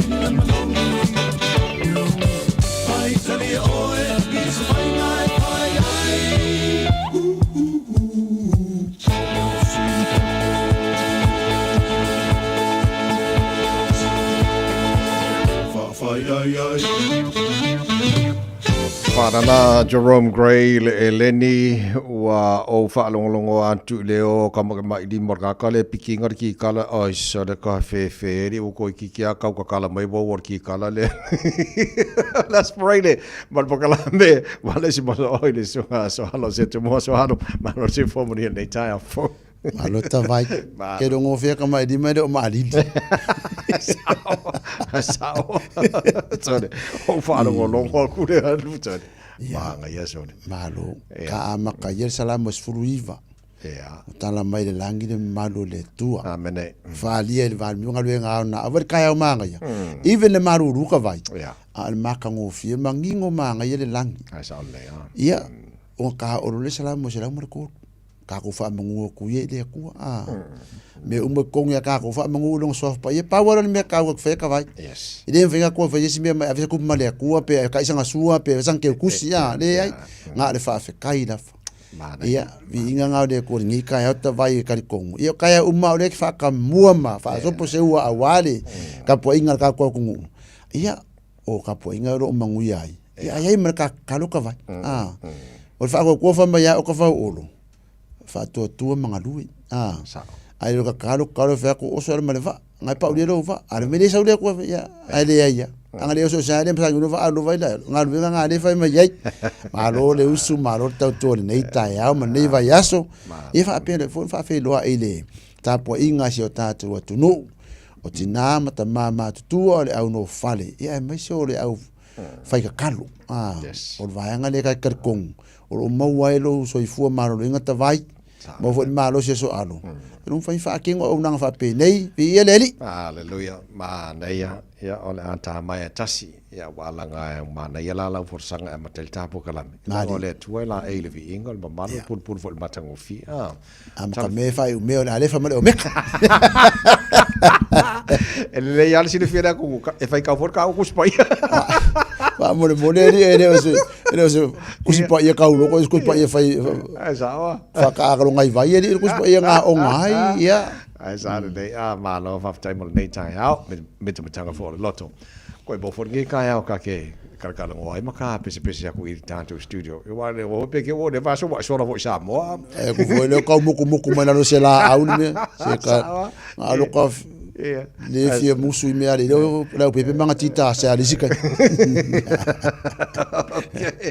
ale le na e o supo fa se ti a tele manes swafa o le santina ia o le mera ngata vai ma ko foi la wa nga fo nge mo lingo fo la au mo ki ngwari pu ki ka ya o ia o va kasi mo ki ngau ka meki ka kala ngo fa pe ai le ngo fo la o no le ka lo nguri pu ki fa fo la au yo ngi su ka ya o sa vadi yo ma ia ngai ka mi ma va pe e ka ua ia ai pe o la sa pe nga FC ngia ka vai la sa ki nga ia o le me nga ia o le mafu ka markinga o ngi fo me o me alo fo la malia se me nga fa me o material stuff ia ai o le lo fa kingo o loku o man fanga loku ia ma ko nga sa ki nga ta vai mai an loku ia oro ia si ki nga o ki nga ka mai ia mai elia o ngo fo le asi si o ki nga ele foi walk cara fa ia emo ia ele o kilo mai ai ku ko ma ka lo inga na ka ko fe ele nga pe ka ko ka ko fa ku spa ia mali ia fai wa ko nga e ma ki nga ko mai kim ka mai ki la val se le posene ka sam fa ka sim ki nga ma ai fa ka sim ka mai esa le So wa me la ti lo Mother's Day ya so uma. Ai me ne ma fu tamatina. Ya, fa fo ya ka ma fa lunch ba bang fa bena. Ya bang le leina ole. Fa na tu so uma. E de fa penga ala kasiala so ki nga ka wanga so. Fa ye ke le mi so uma kinga. Ona me aro fa silinga mo ki. Sa le. Mana ya. Ma ur fa ongo ya kinga. Awal fan fasia tina era se mele leile fasio tina ia ka ka wanga o ngele nga upul vo ka pa ka ko ka ko ro le mo sa ko la fongo a fa sa mo pala ai nga me sa le ia a su ko fa vale vale ole vai mi tum malua so alo ole fontere fo le kalesione tu sang ia ole fo linga nga ia o isinge ku ri se o le ka ko sa mo ta vai o kamale ko inga pawar o fa ngwa o engusila kausanga uma ele ai lava se kai mi se vai se pa u they know every year they will always take our people for malua and piula and me kis ya mai se kalesia ia me foi ngale skemi kalo i ka se o fa se karang wanga me lengi usi pa po se me foi wa nge ya o ko sanga uma ia a wa e fa ku pengi me sa wa kanga fa pedik kanga le foi ale fa au ruku ia o fa me nga ai fa kai o so swangi i ka ma ai ngo ka ko sa mo e wa ka vai o va me le ku pui o kai me usu fonga maro fa ku so ATM machine banksi o i maru o va la fa ku pui fa fo au ruku ma ia o le mera langa e kaunga ka ko ia si kuere bank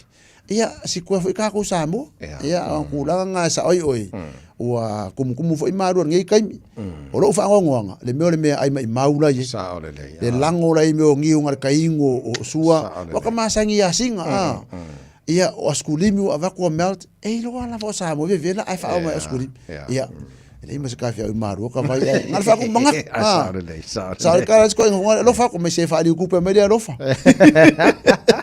sa le vesa askulimi mai ave ku pe ya fa le pokala me wala simo so oi to telefo fa tala fa mai ai lungo tato Facebook ma le YouTube ro Samoa mai malu ya malo fa taile ya malvie ya la to le kan sialan fonteli maka ka mo so ngik sawa ya e ma fa foi ma le so va ngwa fenga ya ma eu foi le fi ngau ya ye le lo ngai ka ku ka kalo me so ka mo ma ko ka lo ma ko mala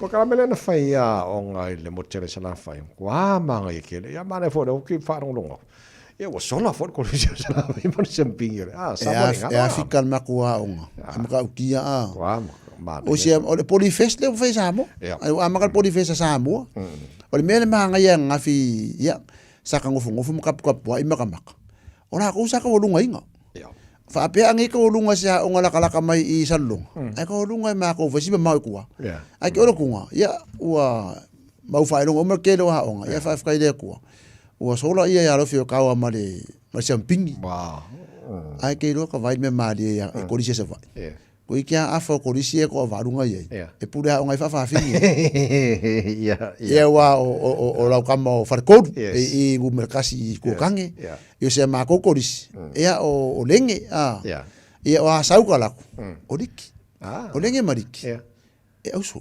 okay Kero pe ko so kampe so king.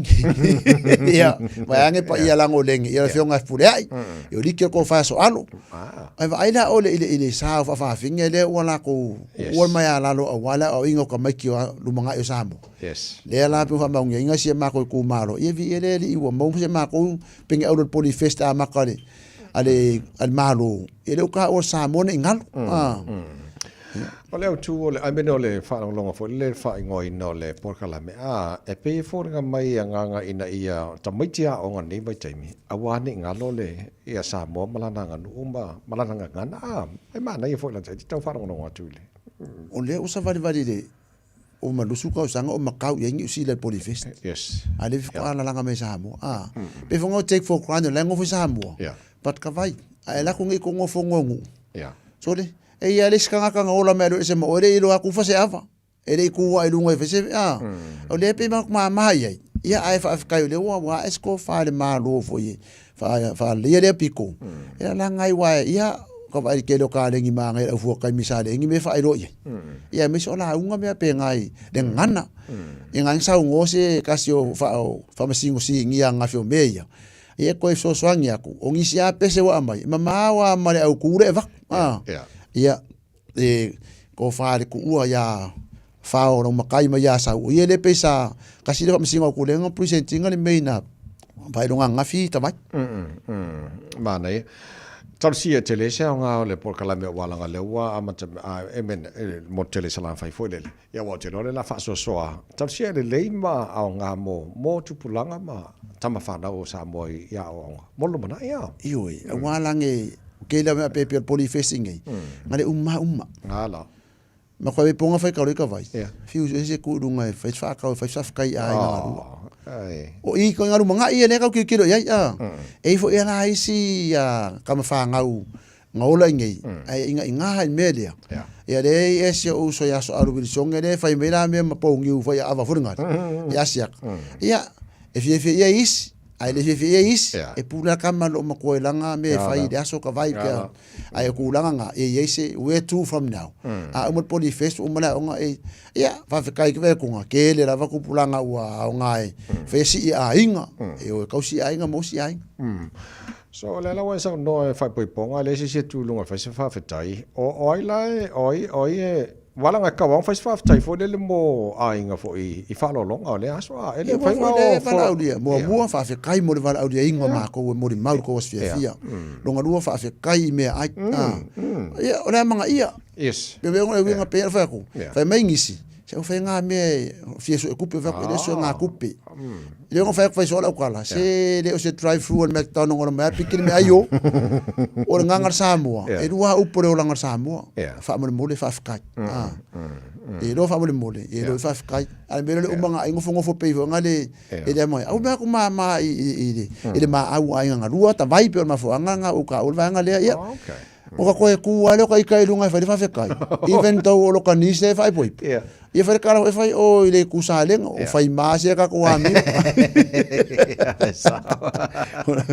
ya ala so fininga lo ile malanga al president America i sai na wala titilo o atu no ia lua the most powerful nations in the langi atu la titilo ya la wa sir fai ma tal no fo ia ya por asa la fo i ba vai wa aku ko piko siria kele maro lo sir lo lang ya e fa na ngula mai ka ko o le kuma ngai ka vai o le ngi ya vesi me o le kaua a pe o i rane au ma sainga ke a ku fa ka lo fa me felo inga very professional e velo o most powerful men in the world pa fo ye o peskengo sainga mal peskengo America ai o le malanga la Donald Trump leo he is not a politician. He is a leader. He is a businessman. Ole sampingi rangyo Donald Trump. Ole fai deal. Le lelang fai deal. Ya mele vesi mai ngal fia kau wa mele ka malo fai. Ni sa ko fa ka wa Donald Trump me ya le ise lu manga lalang. Fa fe kai o fe lo ai. Kilo aku mul mau la ko ngu. La fe lo ai me ka ya singa. Al malanga le ngal. Nga CEO wa me nga afi.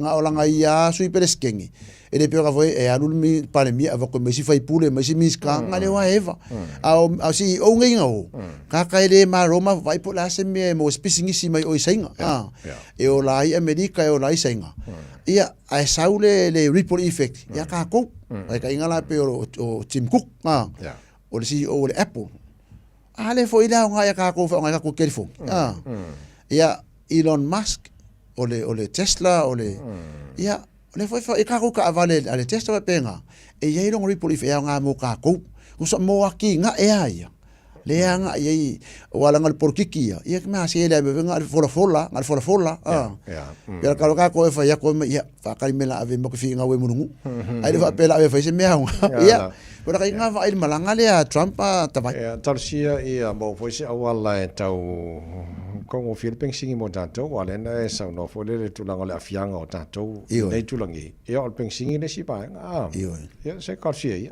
ya man ko foi tavai ole vanga kaula mangu ia por le fere e mariu a mai ko ro su lima so le ko le la fari ma so le ase me ocupa o inga ke lo tavai e le ku la fo ia ka ko le ku ai fu le lua fe male fiku kai mi ua maliu ia ku malo ia mali ko ia e kasi ar ka kan ki kilo isa mo le al malo o ku pua ai man kuang kai lo kawala i ran ne fa ngi amerika pe ku mer kawa ku pua ku le e paranga kai na me ngai ai aku la i mai aku pua ele au mai la ku personal difference e fa isa mo o nga ka kai do ai o lo ia le packing ale ku ya sa mo pe nga fa la langi kai mi ta vai kai ya e vesi me mai la mo pensing idi ku la fo inga ko de ku ai ele nga nga fa ka vai au fa mo pensing ai wo fa mai mo pensing e lo fa mai de ku e ka ka lo fa nga ia ai me lo fa mai le ku me le lo fa e so mai mo pensing ol me foi fa ngal ma fa wo le kai mi fa so fa ngal pensing e ele kai mi a veces ma fa ka me ka ale veces me de ka e ele ma ia ale ana ta fa io ala sa ona nga wo e le tu ale Martin Holt. Ia man ko fon Martin Holt so me ka youth. Le pe un kalango ngelo vai aso ko ngai. Wa nga I ko ya onga. Kai mingei o la wele homework center al vanga le al Martin Holt I o le mangere college. Ia so swange I langa o ke la ko mek. Ia e va fo I pe pouring va I fa nga iskaimi. Ai va ko sui le face va I youth workers. Ia fulinga nga luenga le Martin Hotos ia le foi lango e so o la suru furfi ko mele expo career expo di la sal college ka vai o le fiafi la le ngole fiafi la fa ma ku aki ar kai nga so nga e fa ala lo le al Martin so va nga le ia o le kam faila va ia musmusu nga ron fa nga fa ka o la ko la o winga pe ia ka vai le mau ka ave ale le Martin Hotos o la ko moto education and training your passport to the future. It is a shortcut. Lela ya fa Samoa ngi o pa le ngani a fa ke le ro fa Samoa. Ya fa mai ka vai so alo. A le ka pu elo so fu a winga e ku ka fa konga lo sai so se me ke malanga ye. Longa winga le kala. O ka fa a konga ya so ya. A vai konga Samoa. E o lo konga fa ya kausa anga o inga fia. La ku so ku pu lo sa. Leila la wa onga la ko ke I mo longa luenga mo longa luenga a fa le konguna onga ya mena ko ka vai onga la fasidava e o fata sia la mala onga le tu spiel tu se fata auto e fa paleina o e fa aina o le poto io ya o le poto e lo lotto ma o mali e o le tamai ele o fa uta wala vai ka vai la ke le mai ka era ke le kala ka unga la ke mala me fe ka ka ye mala le e fa me fe o se o se mo me se fa ka ke le ta vai mo ma to wa noa fa tai fol ta po inga la tu no me fa fo anga ia fo linga so alum ka vai as fa le e fa se kala va ko pa o pa fa fo anga e ka fo ngale ia awala manga ia e lu fasa wa mai ngauri kila la foi mangongo se le o se mangongo ai kila mangongo ngeso fa le kongo so alo foi mai la lokava me so alo mangu nge yaso male weekend ta vai ma fa ngala tunu tai maria fa fa ngala yaso so alo se tumo mal char bokala me wale si mo so oyo le ne foi as frele e no to es fullo pero to to ta le to la hiva por kala me mano le tai ha fa wo fa fianga 5 stars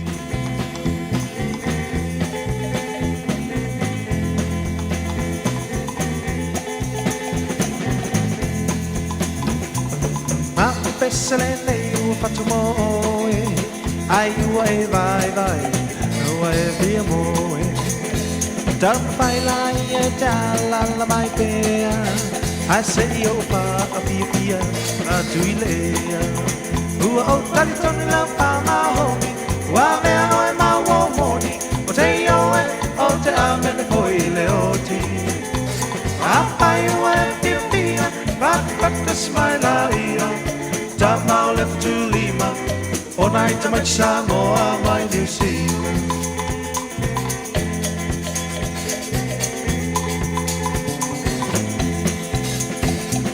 Naya Fatina ese serava, te leoina, yama mutangata.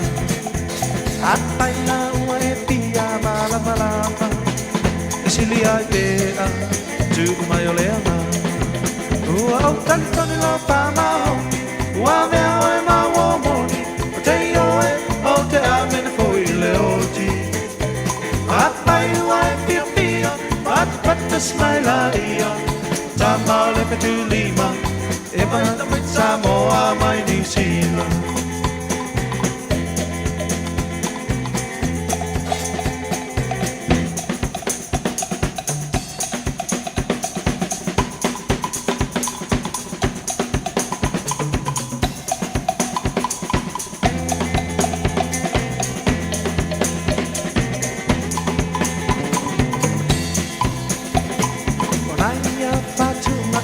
Salava, Atene o Wiva, Elma Motanata, Apaina, Waetia, Malama, Basilia Bea, to my Olena, who of California, Papa Honi, Wabel and our Moni, they are on the Amen Boy Leoti.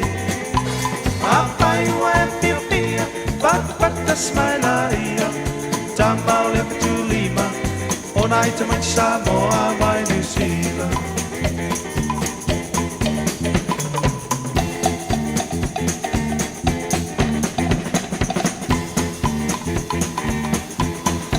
Tātou vai taimea tau sanga ua tumutumu Samoa fontanga e Kalesia o le mele le ialo malanga i Samoa lai te malanga malau SIM card Digicel ia o daras fo e whangaila Wi-Fi i Samoa vaenga o mana e tāua tele mo o le sunga le pula whatasmai leo pepe tuna tani lene malta tu li poti Digicel ne foi tai au fau leo pepe malo sui formuli le tai au Atalo whatu lau sunga leo au ta vai ia me se fo i le tapua inga so tātou atunu lo mafuta mai le tātou pokarame le ni tai au ia ta tonu na fu walu sunga ruenga i se au mtiu tone yasu ia me se fo i ole fai unga le neva yaso ia vai ato le o mana ia le tau le neva yaso pe sa fa on to talonga la sunga la e o so le me le fas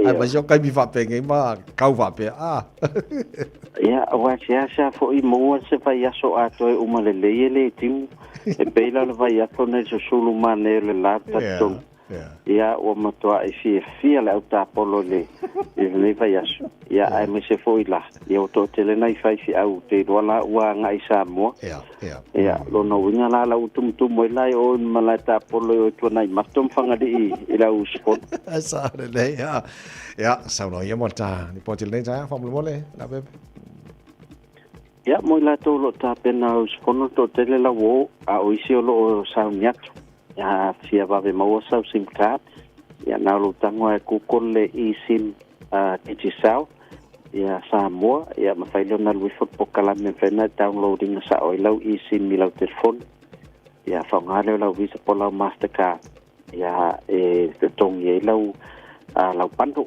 ia tau nua i Samoa lau ola lau numera na ia o le situlanga ia mwhai fo iana ta papatu lau i SIM ia lau ainge ni New Zealand o lo tele tātou whalo loa ia mwhai ona whaatau oile top up e le ngata na whai ona nga isa o lungo tātou website Digicel Pacific e mwhai ona la fotoile le top up anga e lau telefoni ia tūlanga fo la fo ino selen ia nao lo mautu lava fo i tātou whainga pa anga ma le ClickX whapena fo le ria e mwhai ona e lana toi seleni ia anga e le My Cash at Digicel i Samoa po numero Digicel ia no faile ona tala i tua tātou seleni e le ngata i ngai tātou whaloloa Digicel ia au iei fo whinga pa anga mwhaloloa pe o Frankies na umwhai ona tala ia tātou tuper My Cash ia mwhai whangai whai whatau a wale wat sa o tupe no fo i lau My Cash ia na na wale ma lau telefon ni whangai scan ma pe ia whatau i le tele o whaloloa na umwhai ona whangai nai ia o tūlanga e tātou promotion masalo polisi vai aso ia ua mata tātou seifou ia o lo au titilo lau fo inia tātou whailonga ua nesa whai tātou cash prices i te mil Mother's Day ia se wa vai foi po ani se tātou prices ia man neia ia e so ani fo leva i te mele taunga tāo le o soifuanga ta vai Sare lei ja te lo la te le ano fanga fan top up ai telefoni foi let no na ia o tātou dairies o tātou supermarket ia o tātou pampensin. Ele ia sesele o alus pampensin. Ni vai te mi ki ngā tangata le. Ia a olo anga ia. Ia na whai ona atau waile tātou tapap. Ia mo lātou lo sisiri mai fo ia tātou vai. Ia na ua mautu lava tātou whaloloa pe o tuisa mau. Ia inai Avondale. Ia whapena fo ile tātou Pacific Bites. Inai EGI. Ia male serve with love in Manroa. Ia whapena fo ile mauta Samoa. Ia o lom whaiona whatau ile tātou vaiesi sa salapa. Ia whapena fo ile male tātou Marinka. Ia mo lātou lo sisiri lava le tātou talo. Ia o le teminei. Ia o lo o patali masalo o le tala muli mai a tātou farmers. Ia o le whai ungan masina nei tau nu ole paa. No winga tau na mata i fo uni. Ia ua mata whatau le tātou talo. Ia o le si fo tūlanga ia tātou vai. Mo i tātou ia i whafo atu o kilani. Ia anga i sa o ai le tlmarketing.co.nz o tātou website na. Na whai o nai alu pei matutongi e lunga i nala vai. Ia ai lafo atu mātou ele New Zealand Post. Ia mo nisi whamtalanga palau mai le olu atasi li mono tolu whawha. Ia whaftai tele atu vai mon mātou vanoa. Ia manui e whota longa tātou plus laso atai au. Ia ua e whai ole stress e tau tātou i fuang. Ara stress e o tātou pe inga tātou au se au lea tātou. Tātou si e iata longa tai au. Lei whaftai na pepe moni poti nei tai au. Moni nei asa moni for the weekend. Ia whaftai na maso i fua. Na whangare li pole digi sauna pepe tuna tale lene male li poti nei tai au. No o toe tolu mana awha mino tolo tolo talo le tu la e iwa saune mai mo talo talo fau. So ma se yuli malau pia mai ha. Whali whianga Dela and Langi. O falongo o taunu sa uno fo fatali male o no sai o mao ele umalo saluai ilo fia falongo sa upu mai ya wehani ba imau ba futanga Mafana Be analea ile fili ole neolanga O ulangona wa mawa luma ia osunga Lufa wa lunga o oe maui aso uma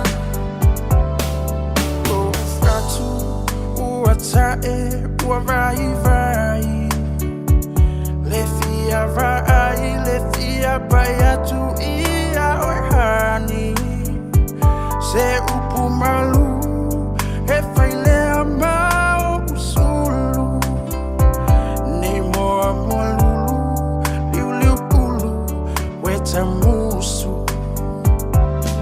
Se masalo, wa emusu, yata ita Wata o Fabesi thing you still Taulemu lo ufatu ia ufainga So for ya malolo I lo ainga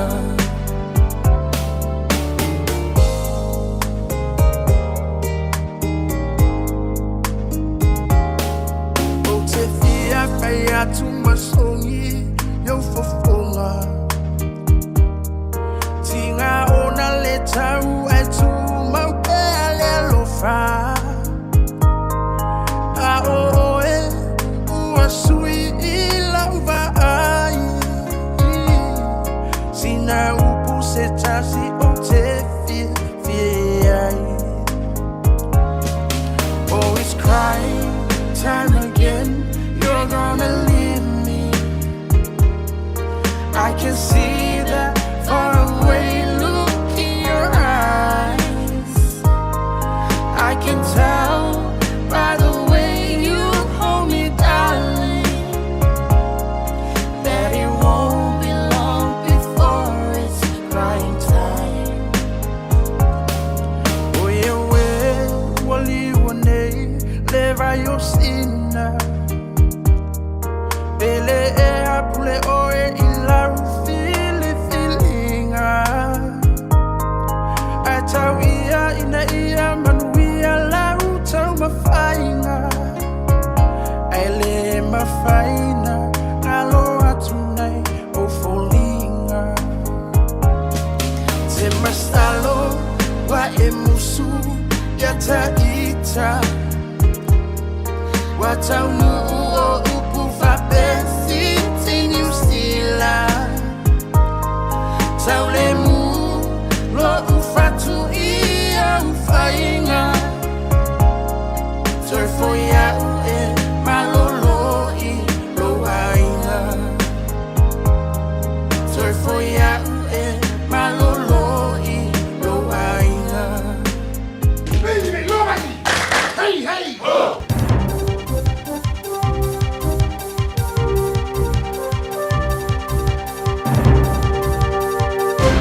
Talane mo le Johnny Silo Pasifika mai Aotearoa mo le North Tapoi mai.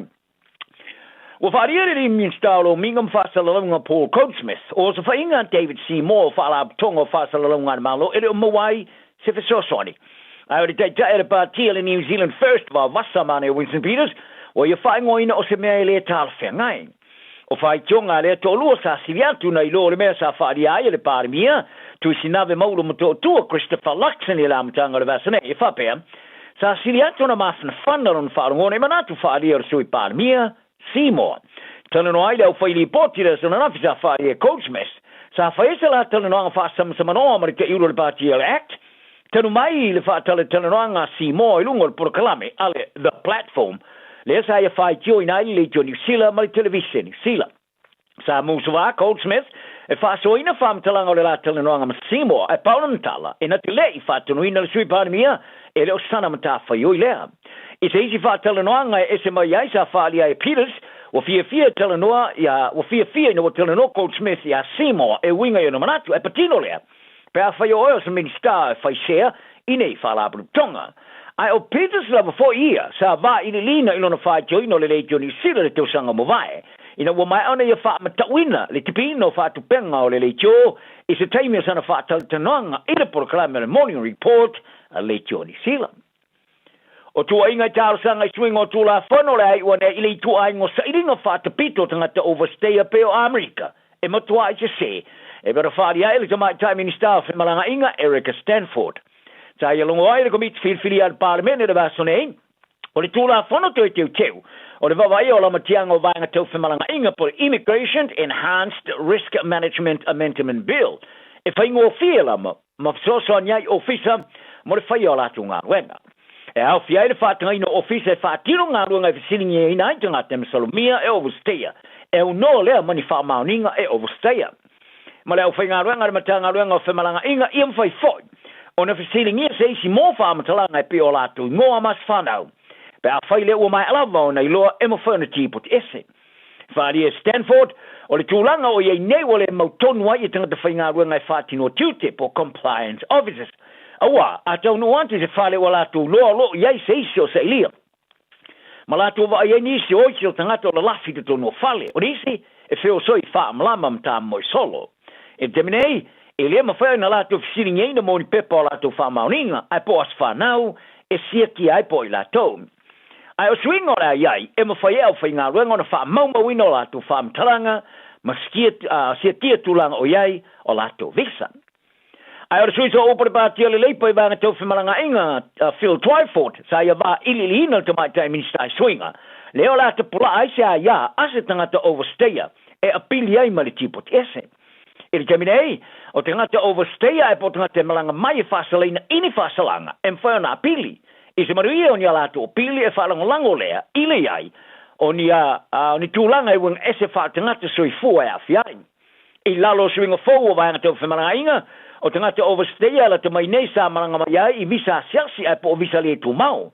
E so lias tūla fono, o le alusi a iai a pili ai. Sa whaari ai Twyford, e le siri e male afa o pili sa whaia le ruafelu furfai le ruafelu mare le furulima. E au fiai kai tolua ma paanga, ma tua ma tamaiti se tēni New Zealand. Ma tangata sa afia I sa wanga whātu bevesti to tonu ala to ainga. ma ia longo ai tama tai minista o ia ave sea le nga senga mori tangata ai ofa ia se me matua I vai lava ai sa tali ia Stanford e ia lava ia ila tole ia a ngani mafina wai ala tu mata opu ini tulang ia ia peitai sa faali e Twyford e le mafana fa tustu sei na tulwai e mafana te ena ese minsta lango ofe malanga inga te fia fa longo ia ai ora te bere o fai to ina le ta ora partia le lepa ia le whainga maloso whaatasi te saim whelawhala fo inga I vanga tau whemalanga inga. Sa whai estau talanga Chris Hipkins il komiti mo au kilani male au whai pisnesi e aso na nafi. Sa ia whaasino ai le manat whaali o ta pāremia tu se nave maulu mo to tua Christopher Luckton e winga I whemalanga inga le vasonei. Le sa e ta wai o pātiso whaatasi o lo whaarongango I le ta ape nei lori tu whaatasi o le tunu. Vai e ta wai o le tunu o solo ngai tua. Whaari Hipkins o moe mitinga mo tangata kiwi le te tau o na wha leo na o se vaianga o tangata. Ai au na whaatino mo tangata te siuma o ta ua ni sila o lato ainga. Sa ta tu e se ta matua ia ni tamaiti to lua ai loka leo o leisi le teimo ta longa la kapia tamaiti lalo sufa te usanga I le vao awa o nga maurulunga pito ilunga Hamilton e pio na whaali ai se mori mau. O le vevesi le teime o le ta'alonga le vao, le awara kolisa St. John's College, ma Fraser High School, I le malae, a le whono whaatona o le ta'alonga le stonai. Sa mafua I leo liuno le mata stasi o tam ta'alom whaatale tanano ai leo. E whoninga mai o se vevesi sa mafua I la puta inga lau tele ia mionga le ta'apule au tafon malaya le iuni le kapia waikato, ini na ia sa mulimuriane.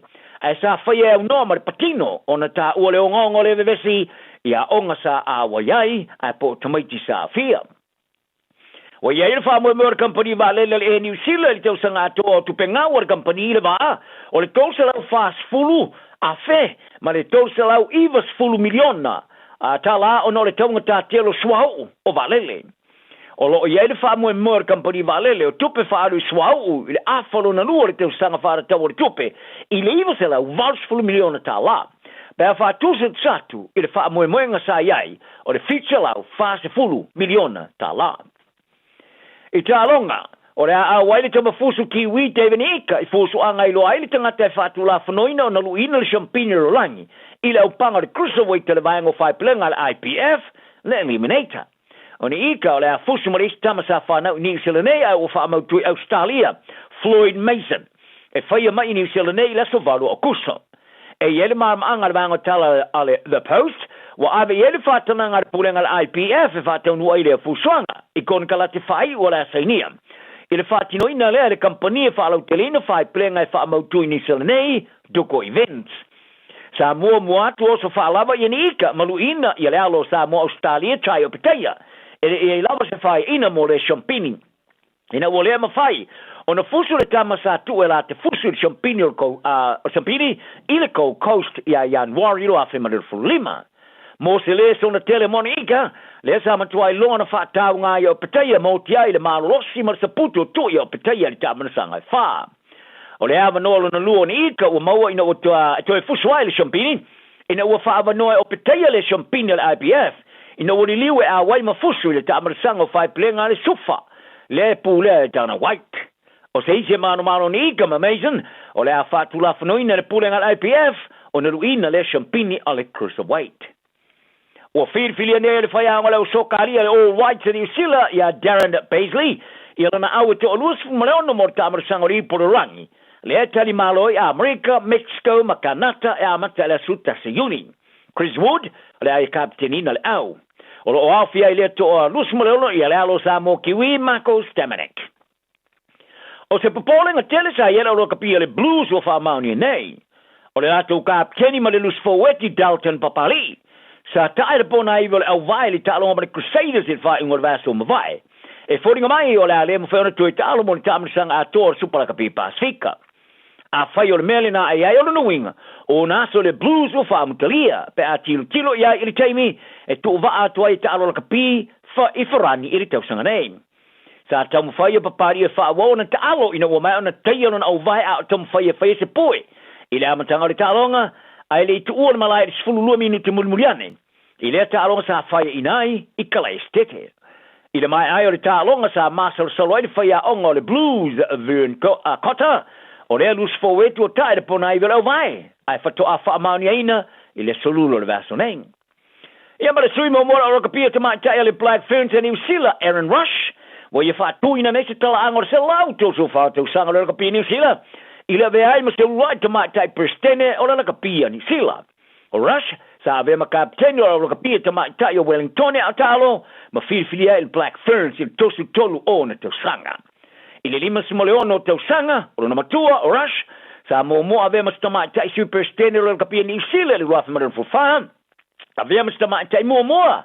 E ave ma komsina e va ai ta alo amio le tau puleo le kapia New Zealand Naples citing Commissioner. Tala na mo lang no fata poi mai. Mari alo aso. Ua na o le Radio Samoa se furulima iwa toru a mo e tau tuaina o e ilangu ngana fitu aso le vai aso.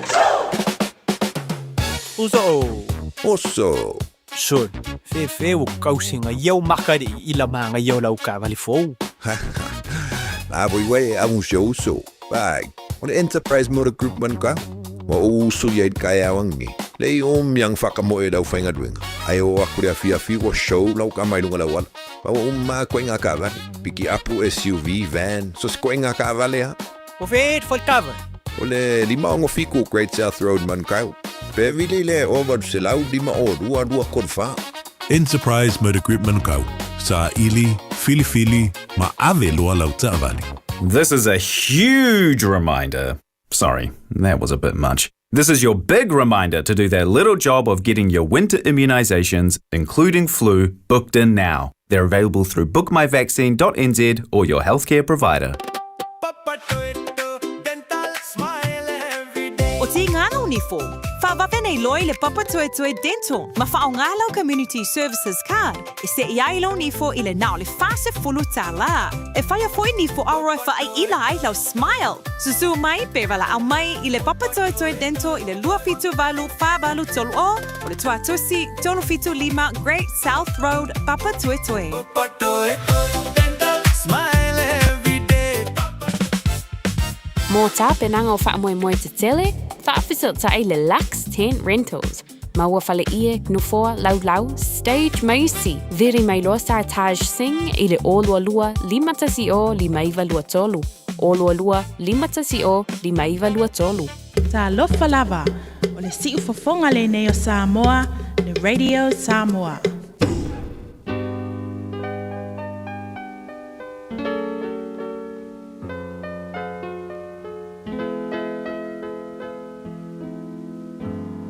Faitauina le upo le poto no le tautua matavela linga Fusi and Sons Funeral Services I Mangele ma Samoa. I taimi o mawhatianga ma whaanoanoanga ona o le maliu.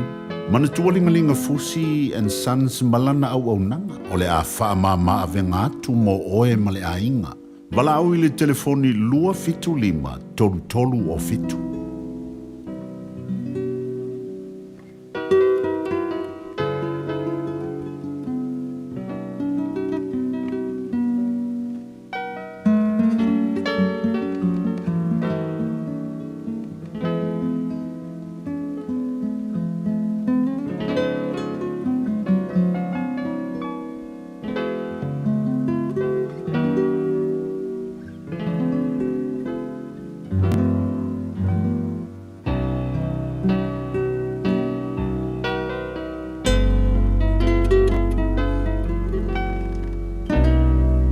Fuluma le lima le mata opo le tusi o fata oto faita wina le opo le poto le nei tae au.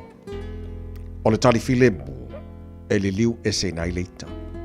A o le upu fati ngā tupu ai leita. O laulau faiva o e papoto e whaafia tangata le poto. A ngutu o e vale le luai mai e le valea.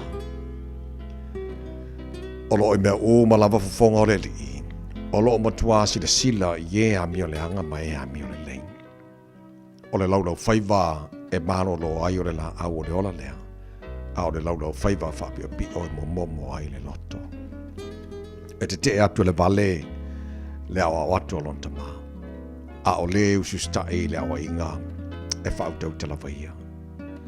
O lo le fale o le a mio tonu le olo e tele. A o le puapuanga o iai lea I mea e maua le wa mio leanga. E whaasalawina le poto I la ngutu e poto. Ai le whapea loto o e vale lea. O le tauranga a e a mio leanga e inosia lea e le lii. Ao te talo a e a mio sao o lona lea fia.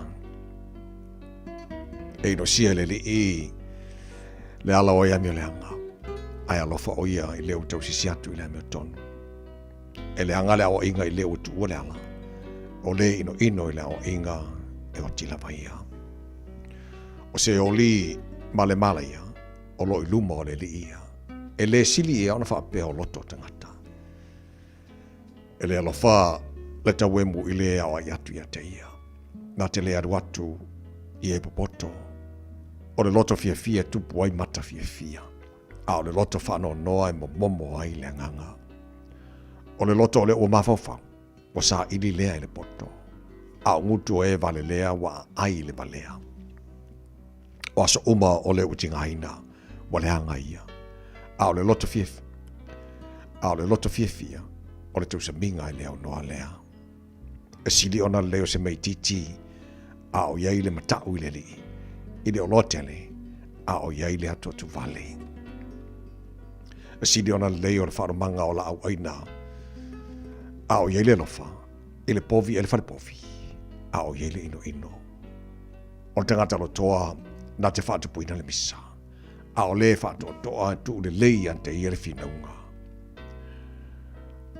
O le alo le pai e tusa mal a e la au tui. A o le ala o e amio sao, e whaalau le leina lea. O le atari poto e whaafia e I el tamaa. A o te ngata valea, e whaalea o ngā ina e I alontina. O le valea, o le me o di eilea I le o le sona mawhawhau. Ao te ngata whautauta, wasa wali o ia, male amio sao. E whaalea o ngā ina mawhawhaunga, pe ale aise filifilinga. Ai whatu mawina, I le to tele o whaipule.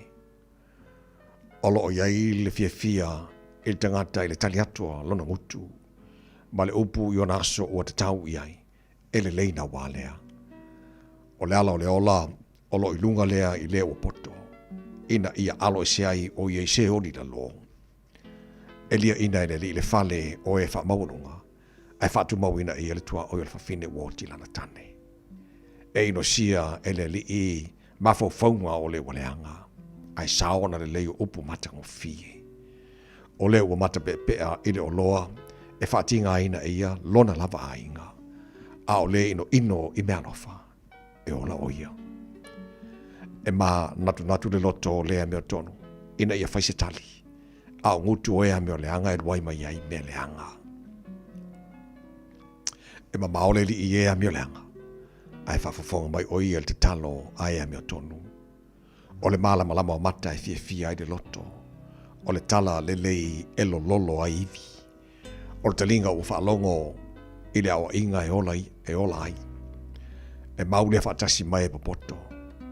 O le na te ena mea e awa oina. E whaale au ngaina ia lona la paola. A o le whaarongo I le awa inga e maua e re poto.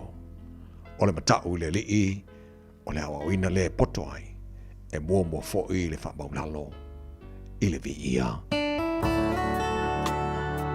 Ua awina atu le upu o le poto I le nei aso o no le langolango mai a linga Fusi and Sons Funeral Services. Ua mawhai o na tu whātasia o au nanga tāla whea ngai I ni tautau ngō fia tele. E fsosoni atu ai, a o whea ngai oe ma le popole ma le whememea.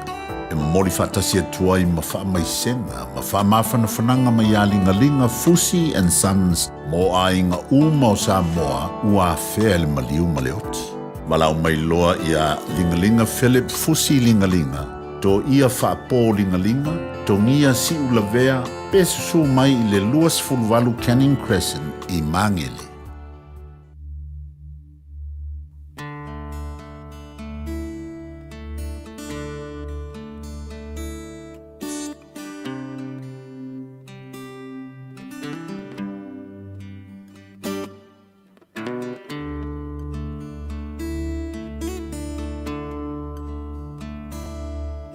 Ele se ato I le nei o langa. mai sepe a fotua I o soleanga Punitia eleita Ala umale malama lama Me fatawa a aita puni ila manawa Oso ane malilo totawe masu yetu Upuleina ele filio na yomanatu O isala va ai Wa ele lo na talatu O le toe sini na te pui malilo na fatu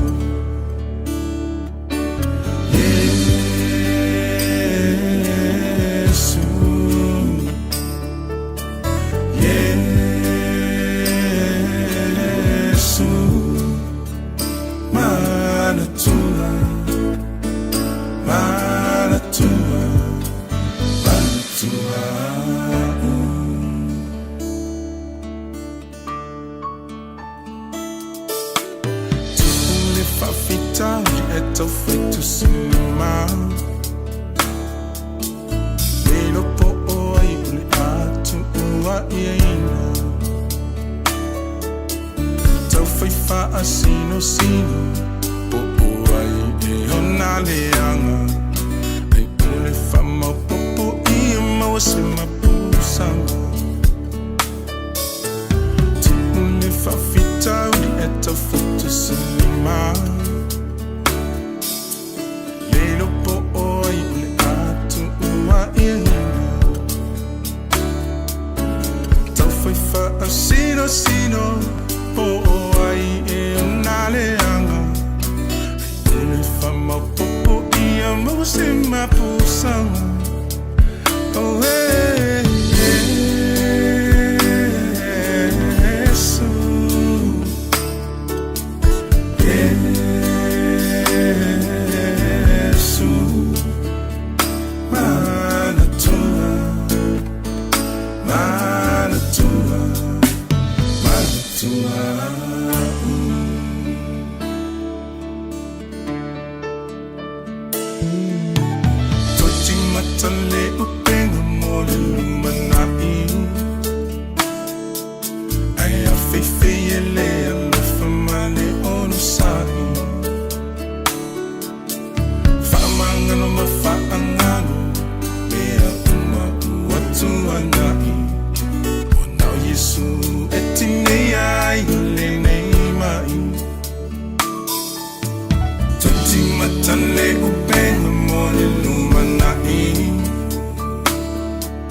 for Samoa on Mr. Cowboy Lenny. Whaafafonga ma mai mo mai pea I le Radio Samoa. Yeehaw! Our team is made up of many Pacific cultures, with hundreds of others just like you, to support thousands of Pacific islands, so future generations can thrive. Join a team you can count on. Search Navy, Army, or Air Force careers. Uso. Oso. Son, fe o kausinga yau makari ila manga yau lau ka valifou. Abui amu show so. Bag. On Enterprise Motor Group man ka. Wa uso yait kaya wangi. Lei yang whakamoe lau whainga duenga. Ai o akure a fia wa show lau ka mai lunga lau wala. Wa umma koenga ka vale. Piki apu SUV, van. So koenga ka vale ha. O fet for cover. Ole lima ongo fiku Great South Road man kau. Pe vile le over se lau lima o dua korfa. Enterprise Motor Group Manukau. Sa ili, fili, ma ave loa lau ta'avali. Ooh, it's an ad break. Perfect time to be reminded that winter immunisations, including flu, are available now. Schedule them in at bookmyvaccine.nz or with your healthcare provider. And hey, you might get to tick it off your list before the next ad break. O e Saudi Malanga I Samoa, maratua lole mo na rentals, o lo whanga salola na whabitua e luas pasene pia e whaunga ina, so se taavale le masina a tō me, e mawhaiona piki le taavale mai le malaiva lele I whale olo mawhangali, whapealo tātou ofisa au tui ala fua, pe maboli atu fo I le whanatali malo o lo e whamautu ai, ai ngā whabitua, o lo ia tātou insurance cover I te fili mai ai ina nei tupu se whaalawelawe ai o lo iai le whaamama avenga, maratua o lo iai le tātou account I New Zealand, pe lafo sa fo I le Moana Rentals e whaunga ai le Pacific Easy pe whaunga fo I le credit card e tutongi ai lo sa. Morisi whaamtalanga wala au le Pacific Easy I le ovalu se lau o tasi ono o numera masani au kilani o le lua fitu ono fitu iwa fitu wha ma le lua fitu ono fitu iwa valu wha ma talo sanga I transfer o e I le Moana pe asiasiani le tātou Facebook o le Moana Rentals po le upenga ta wha ilangi o le moanarentals.com. Moana Rentals o laupa anga e taitolo ina oe a o e malanga asiasi I Samoa. Malofa tele tono tali al to tu al Samoa tono na mauta tono ta vale tono for fainga wenga fa pena fo lunga Facebook mari YouTube al Samoa nei foi time le tai au ia nai matua mara tato umalava sa pisi le tai au te pena hino nai fa nau ala la o mapo tu la te piti lao ia ke miral nge wo relax tato ia mo kwai fa punga ro mar ko Samoa la to enjoy your breakfast pesele mo ai macho wanga ile va me saludo a los papales ya hoy saludo ma fe alu ile a la pepe chawia I chaua ile chafala yo ata tamo e chaile ala ga I sasai joy ante we matanga te tai for iana I sifo au e taino si ane a whaamare marea uma e na lea tele I le lau le mau tele kea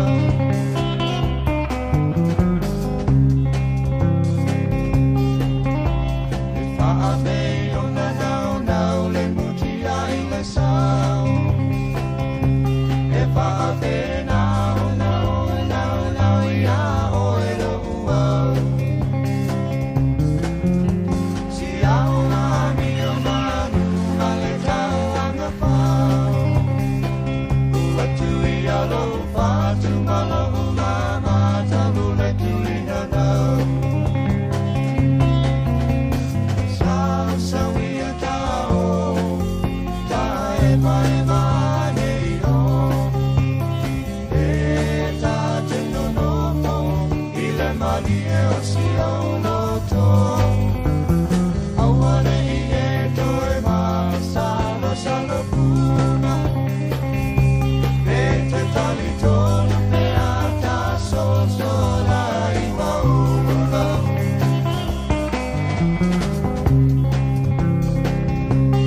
e o si tempo nada tu mai luna se lau lau luna se lau lau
Pacaro pala jero lo fa fong bai chono fa fainga ruenga re chai mara chai ma lo le chawa chai ma lo la balenga lue mo lo fainga ruenga las freile ma lo ka ko le weekend ta pese mo le chai ma le tia ma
Singa le te leo tala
tafa atasi lea tua na te foa I mai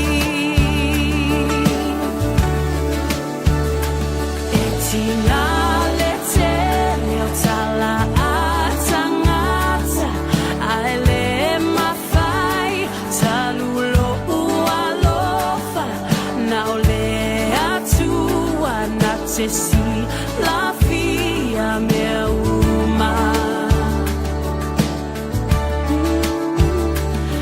aluia oi oe a soleanga ua se uma lo le tau tai o le vasa a tonu lava e toi ai se si fainga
Taufi fa Sofia mana pese ta fai fa le tau tua le Radio Samoa le nei foi tai au fou o maua mai le tala fia pa tala fatu le nei taima le tai au le fa fonga le tunu lunga le tasi lima i matolu a mo i au ke lani manu tutua oi o jelona malosi le nei tai au malo insinia ngā rudua i vai asu o mawai malo le tunu le on sai ma le talo ma le fa pale fa tai le tua le o mo tala le o ka ko ma fukala kasi ai fa fonga mai lunga le tatu tasi lima i matolu a mo nei tai pesele mo La umiti safaya ua o lagona ua o pologa se mafutaga malefa anau nau ua le taulau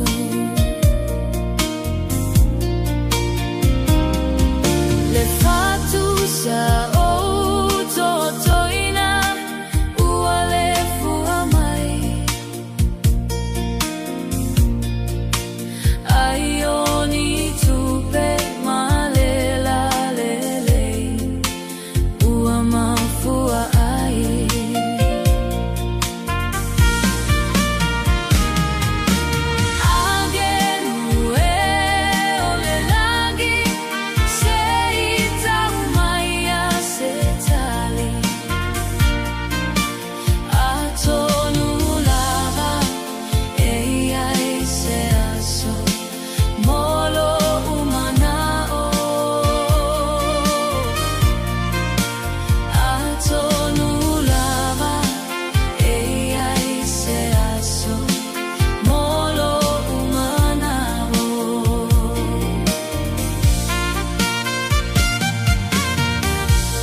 Le tunu ila mai mo malau fa fonga nei foi chai mana tai awa mai senta to le o ma o taru fa sala longa lunga ta sili mai batolu amor nei vanga na tai au ina o mai anga wenga fita sa fa ngai mai insinia mo fa le o tatu po le tua tu sifo kilani ma lo lava pale ma lo foi le on sai ya fela mo fa fonga mai nei tai mana tai au tono lo maota tono lo ta vale ton fa fenga wenga lunga Facebook mari YouTube ro Samoa ma le FM 106.1 Samoa la fatia John Pesile mai ano fa fi fianga mai le vai va ona tato fato fai le mo nei tai au mara nei foi vai as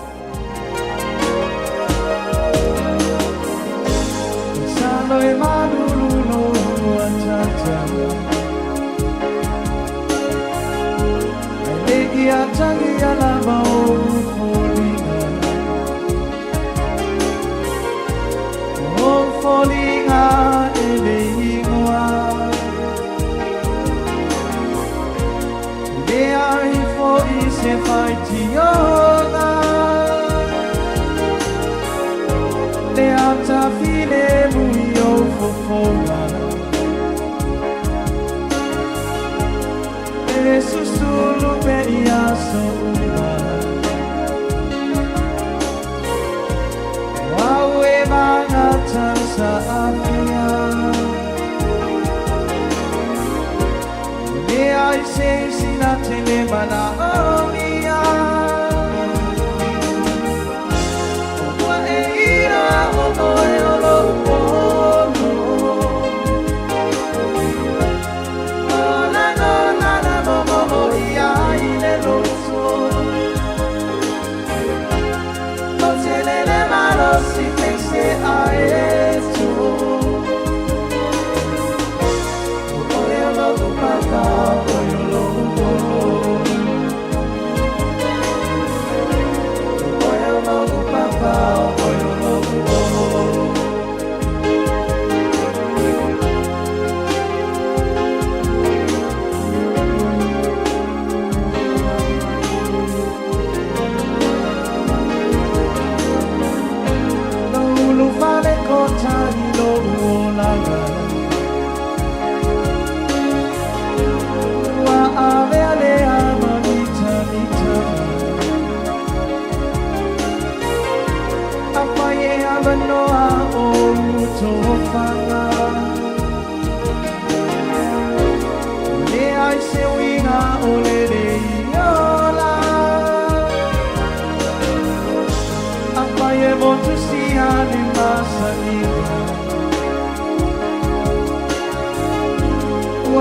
So I toss it yo teoria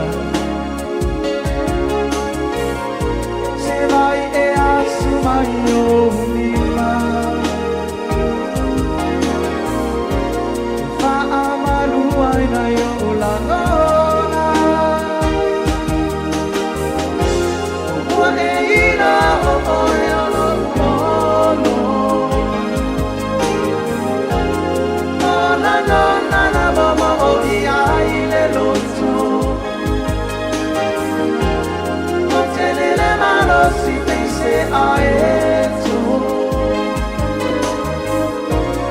O yo no papa o yo no O yo no papa o yo no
ole I whātua e whamatafi le tautua mo le atinu le nei tai au nana whamanatu a fo'i a Sunday.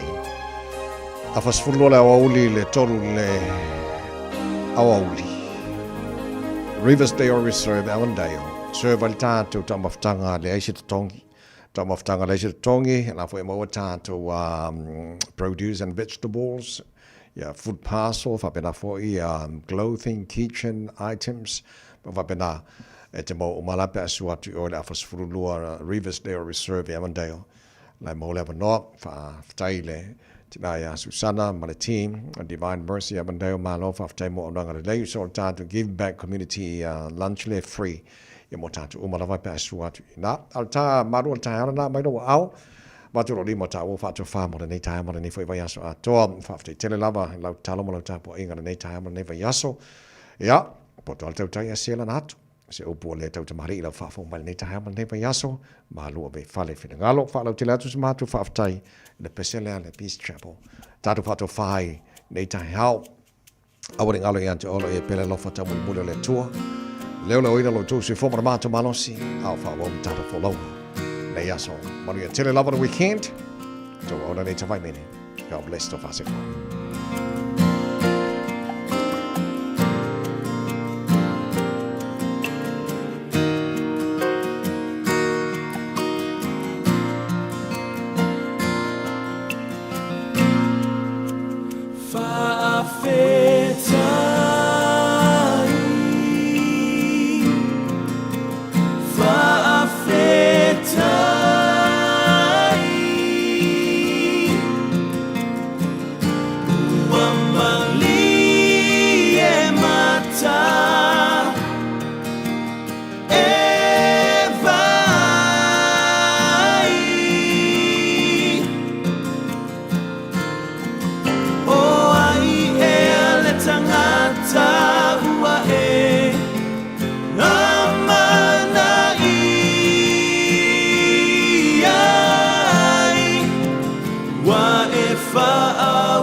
talane mo le Johnny Silo Pacific mai Aotearoa mo lo no Tapoi mai.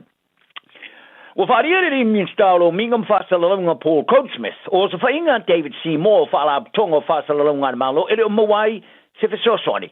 I would take that about in New Zealand first of all, Wassamane Winston Peters, or you find going to Semele Talfengai. O fai tonga le tolu sa siliatu na ilo le mesa faria le parmia tu sinave maulo moto tu Christopher Luxon ila mtanga le vasane e fa pe sa siliatu na mafna fanna non fa ngone manatu faria sui parmia Seymour tano ai le fai li potire so na fisa faria Coatsmith sa faisa la tano fa sam samano ma ke ilo le party act tano mai le fa tano nga Seymour ilungol por kalame ale the platform. Lesa ia fai tio ina le Johnny Sila ma television Sila. Sa muswa Coatsmith e fa so ina fam talanga le la talanga ma Seymour e paulantala ina te le fa tonu ina sui parmia e le osana mata fa yo ile. It's easy fa talanga e se mai sa fa lia Peters o fia talanga ya o fia no talanga Coatsmith ya Seymour e winga yo no manatu e patino le.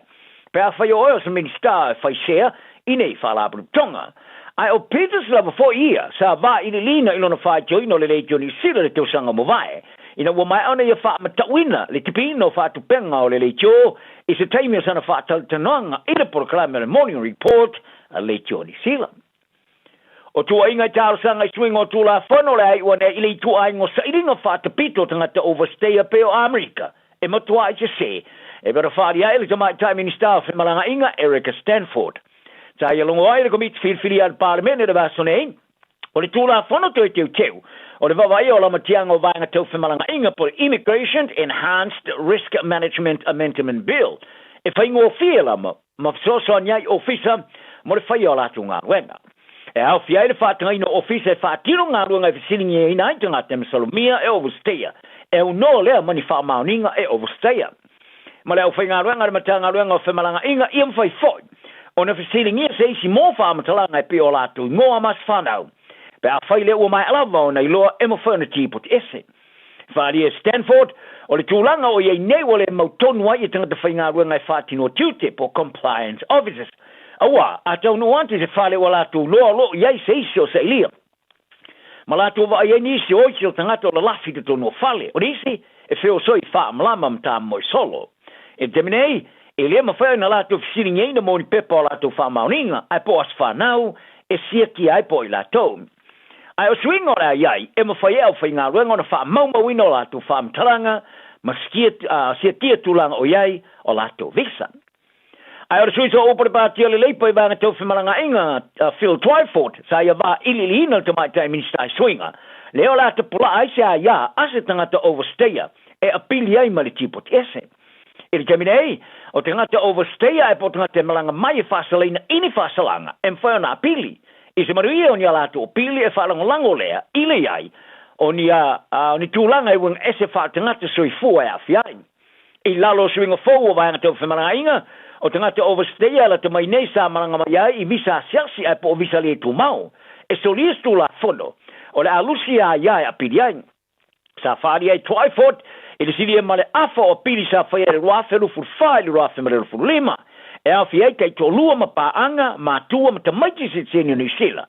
ma tangata sa afia I sa wanga fatu bevesti to tonu ala tu ainga ma ia longo ai tama tai minister o ia ave sea le nga senga mori tangata ai ofa ye se me ma tua I vai lava ai sa tali ai Stanford e ia lava ia ila tole ia a ngani ma fina wai ala tu mata opu ini tulanga ia ia peitai sa faali e Twyford e le ma fa no fa tustu sei na tulwai e ma fa na te ena ese min stalang lango o fe malanga inga de fia fa longo yai ai ora te bere o fa jo ina le ta ora parti le lepa I le fa inga malo so fa tasi te sai fela fo inga I vai tau fe malanga inga sa fa esto talanga Chris Hipkins el committee mo o kilani male au fa business ia so na fi sa ia fa sino ai le manat fa ali o ta parmia tu se nave maulo mo to Christopher Luxon e winga I fe malanga inga va sonei le sai ta wai o partizo fa tasi o fa lango I le ta ape nei lo le tu fa tasi o le tunu vai ta wai o le tunu o solo ngai tua